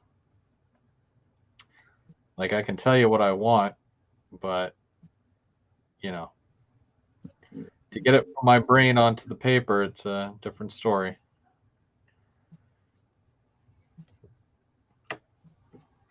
Yeah. Yes.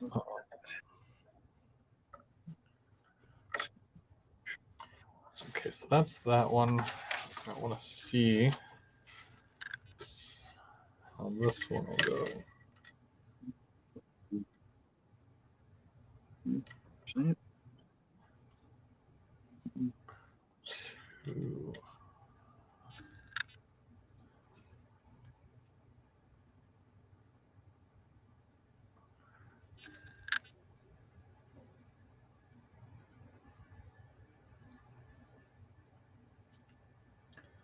So this one's going to be a long one. 1, 2, 3, 4, 5.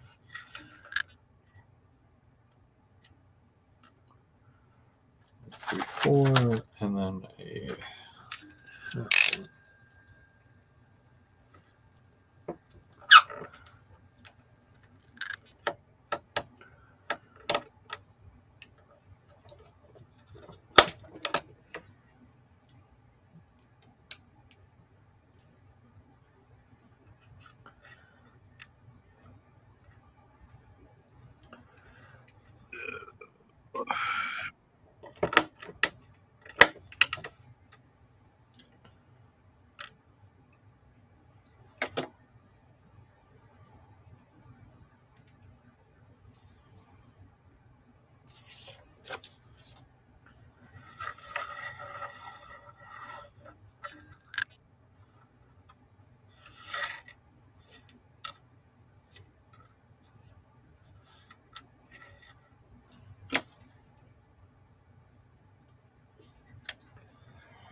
Now, I know that a few of you guys also have auto racks. Do you guys have a favorite manufacturer of auto carriers?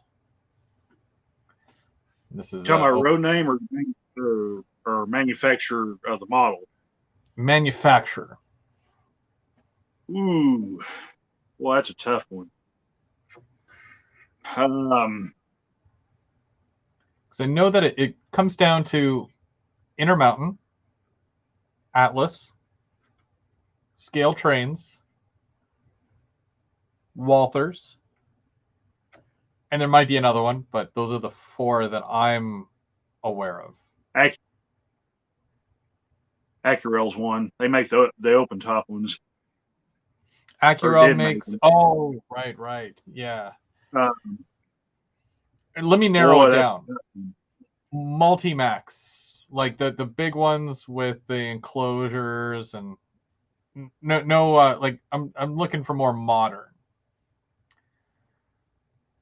Okay, that Scale Trains and Atlas are the only ones currently that makes the Multi-Max car. I would have to say Scale Trains, only because the trucks have rotating bearing caps on the rivet counter. Yeah. And they have the little markings on them. The Atlas cars, I don't think, has that. Now, is that something? Well, those are obviously an investment, right? Like those are around like 90 to 100, sometimes over And $100. the scale trains cars are a hair bit cheaper too than the Atlas ones. I think they're about $10 to $15 cheaper. Yeah. So, but the Atlas car is very good. I've got several Atlas ones. If you shop around, you can get them for a pretty good price too. I got mine at Lombard Hobbies, and they were $49.98. American. So, yeah. Trying to do the conversion in my head. So that's about 60 Canadian, I think. I might be wrong. Might be a little off there, but yeah, I think they're about 99 retail American dollars. Oh, that's not bad then. On the Atlas cars. Hmm. Scale trains, I think, was I'd have to look on their site again because they just got another run of them in. I think they were like $75 or $76 what they were selling theirs for. And that was the rivet counter version. They have an operator version that's around 43 or 44 bucks. Mm-hmm. Which honestly I prefer the operator, but then again, I kind of prefer lean towards stuff that doesn't have near as much detail to break off. So Yeah. That's just me. I mean, And if the door's open at the end or not, is that a deal breaker for you, or no? Like you wouldn't even try. Here's my take on the Intermountain cars. They look great, but I've heard all the stories about the indoors. If you open and close them too much, they eventually break off. I'm kind of not a fan of that. Yeah. I kind of lean more towards the ones that really don't have that on them. But like I said, that's just me. I kind of prefer kind of a little bit less in the detail department because you're not so worried about stuff getting broke off, parts falling off of them and whatnot. Don't get me wrong, I love the rivet counter stuff, but and I have my fair share of rivet counter engines and freight cars from them, but and top of the line Atlas stuff, but is it gimmicky? I don't know that I'm the right person really to answer that question, but I would say kind of yes, but also kind of no. They're basically serving to the wants of the buyer. Yeah. So if I'm making the people that buys that stuff say, hey, we want X, Y, and Z on these cars, and we want them to look as detailed as possible. So, yeah.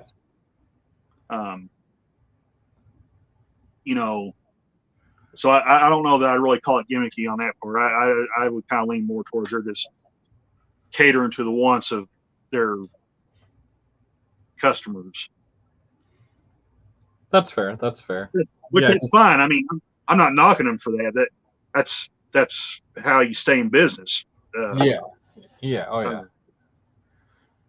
Because like I know with like a lot of stuff, I'll use Walthers as an example. They've got some really good stuff, but because the pricing is lower, the first thing you'll say is, well, is it as prototypical or is it more for, younger modelers?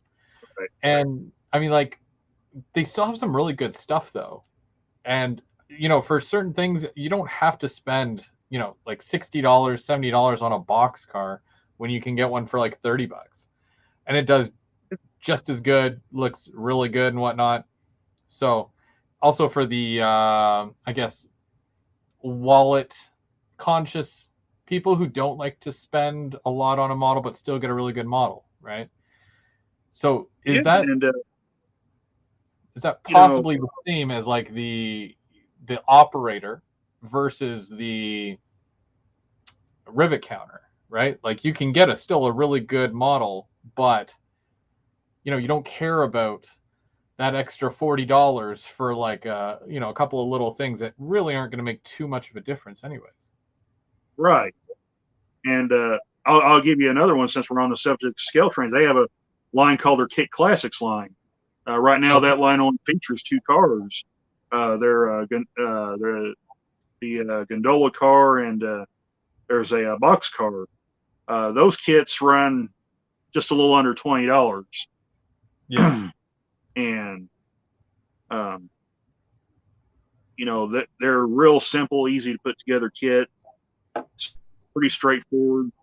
They're pretty much idiot proof. You can't really mess them up. So they'll only go together one way pretty much. So I really like those cars too. Are their instructions at least decent? Yeah, they got good instructions with them. In fact, I've got 8 of their gondola cars that I put together, and they were real easy to pick up. My one gripe about them, I think they changed the screws on them. Excuse me, on the gondola cars, and I don't think the design of the screws were what they should have been. They felt like they were a much softer metal, and it's real easy to strip the heads out of the screws. Mm-hmm. Yep. If you're not careful. What I actually ended up doing, I actually got a drill and tap set. I think it's a 072 drill and tap set, and I basically ran the drill bit down in there to open the hole up a little bit, and then run the tap in there, and then I was able to screw the screws down there with no problem at all. So, if anybody has those kits and haven't assembled them yet, just get you an 072 drill and tap set. I don't know if I have the. I don't have it out with me, but I think it's a 072 drill and tap set, and just run the drill down in there and then run the tap in there, and you should be in good shape. So. Yeah, that was actually an issue that I had with some of my gondolas from Rapido. And what I was doing at one point was I was taking the trucks and the wheels off so that I can spray the top part and do the clear coat so I can do the graffiti and the weathering on it. And the screw that goes from the truck to the car doesn't even turn. It doesn't move at all. Like, you cannot remove it whatsoever. And I'm like, okay, that kind of, defeats the purpose of what I need to do. But I mean, the trucks move like perfectly. Like, there's no issues there, but it's just, when you want to take parts off of your car and you can't even do that. And you're paying, well, I paid about, was it $50? Yeah, about $50 per car. And I couldn't even remove the trucks from it. It was crazy. Yeah. So, and like I said, that goes back to the discussion we had earlier about buying the cheaper rolling stock, like the old Athearn Blue Box and the Roundhouse, and even some of these lower tier freight cars and passenger cars. They're pretty much straightforward. You can take them apart easy. The parts are readily available for them. So, and you don't break the bank buying them. So, yeah, I just hate it. The thing I don't like doing is adding the grab irons. I can't do it. Yeah, I don't do that either. That's why some of my screens look so weird, because you have half the cars that are detailed to the max have grab irons everywhere, and then have the other half of the cars have like molded on details and no add-ons. So, but that's the way I roll. So,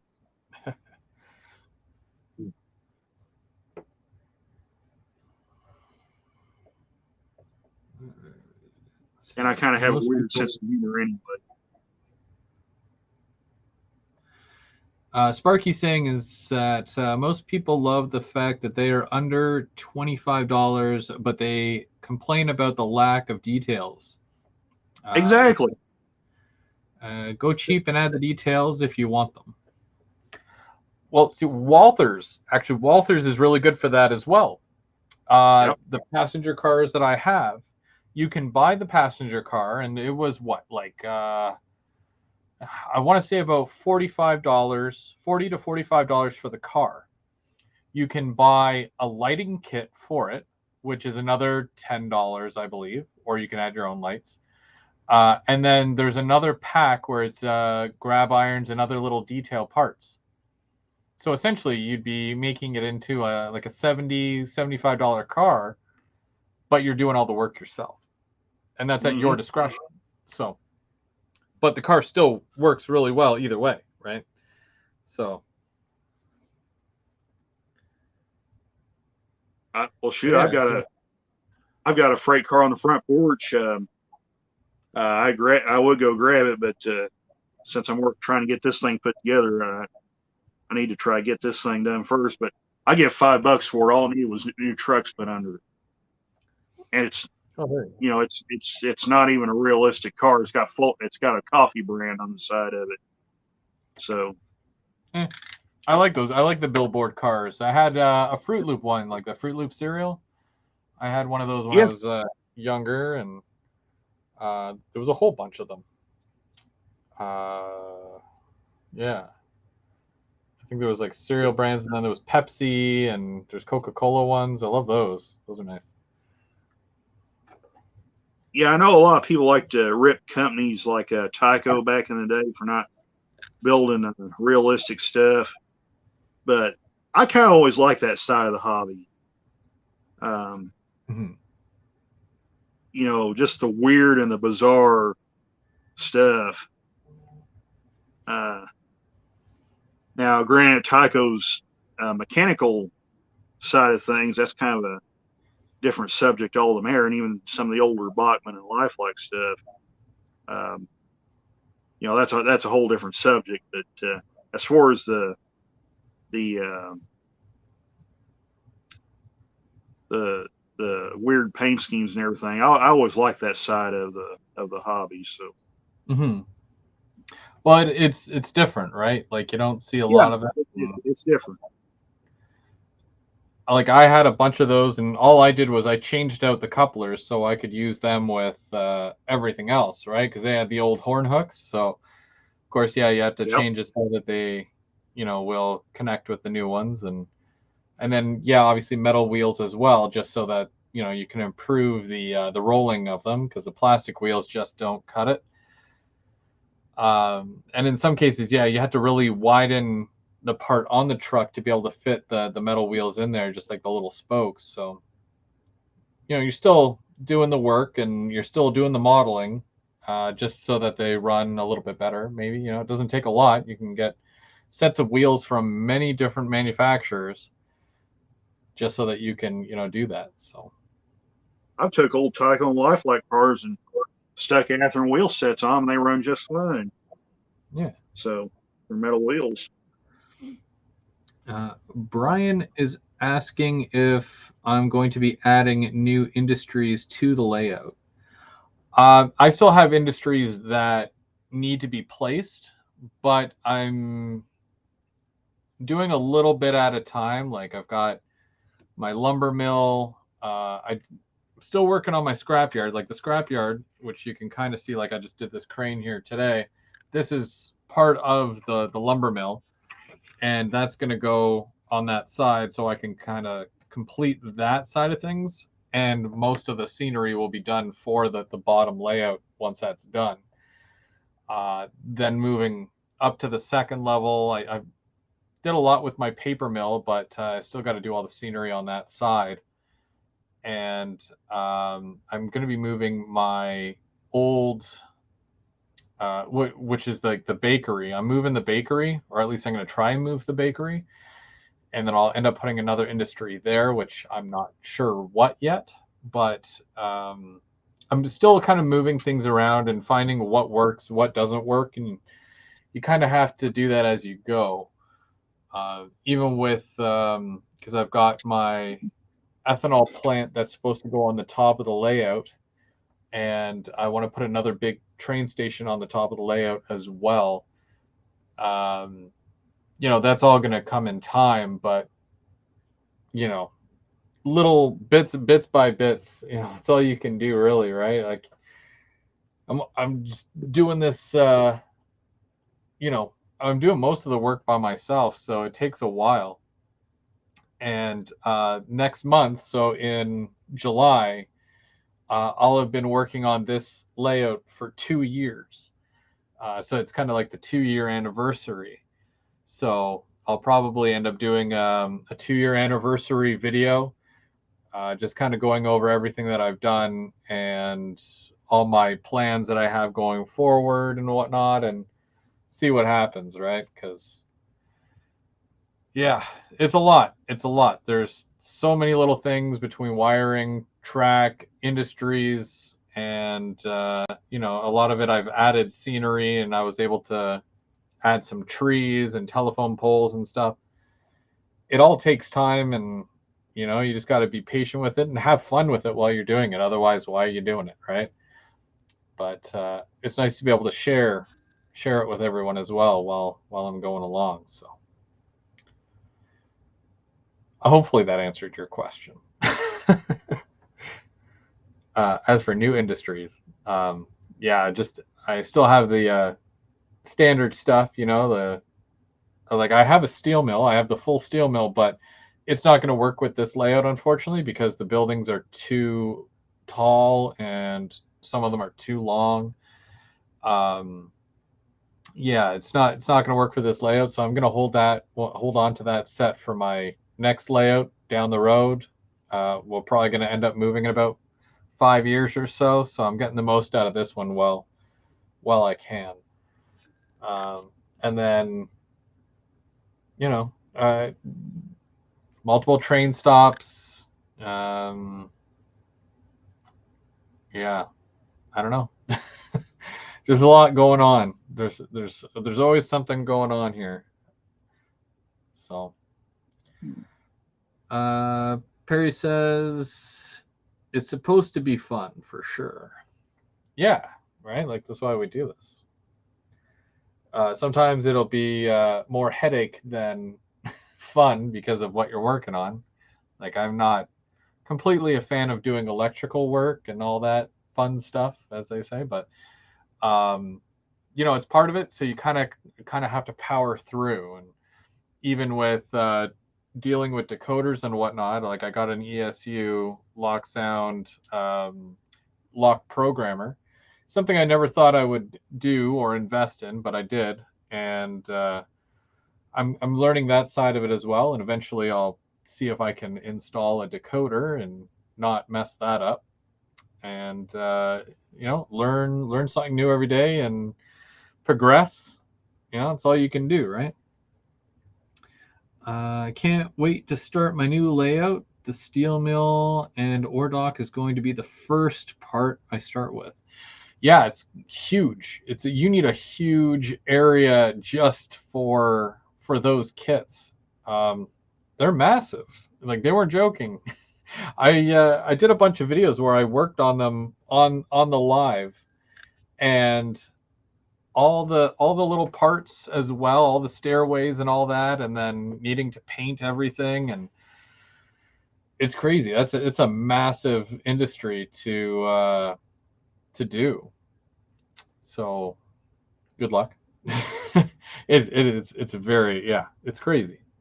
I do have major plans as far as when I do move and what I want to do, and I think it's kind of been my thing this past week because I sold a bunch of my rolling stock and whatnot, mostly to James actually.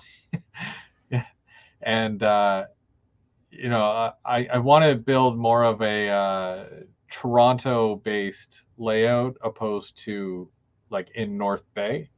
So anything that goes through Toronto and Union Station and all that, and especially with all the Go Transit stuff that's coming out now, I feel that it's more doable, and I'm not sitting around waiting for something to be made. It's going to get produced, and I'll be able to use it and put it on the layout right away at that point.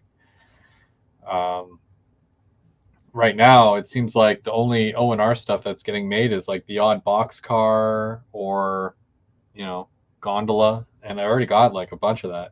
Not really a lot of locomotives, so it's very disappointing. But I am keeping a few of my O&R locomotives and some of that stuff. But I think I'm going to expand on my CN, and I think that was the big thing with looking into auto racks for me, and I think it's something that I'm going to do going forward because auto racks do play a huge part in Toronto and the GTA. With there's a Ford dealership, or not Ford dealership, but the Ford plant that is just west of Toronto and whatnot. And in Hamilton, there's a steel mill, so I'll be trying to replicate something like that with the steel kits that I've got. Just again, major plans. I'm about 5 years ahead of myself, but I'm enjoying everything now and just sticking to it and still working away, because that's it's what we do, right, Randall? Exactly. Exactly. Yeah, I put this thing back together and realized I didn't put a gear back in it, so now I'm gonna have to take it all apart again and stick that gear back in it. Oh, geez. Well, that being said, I hate it when I do stuff like that. that's part of it. It's part of it, right? It is. Well, it's just after 2. We've been going for 2 hours. I think we'll call it. I had lots of fun here doing this, working on my crossings. But I appreciate you jumping on here with me and chatting about trains and whatnot. Appreciate it, Chris.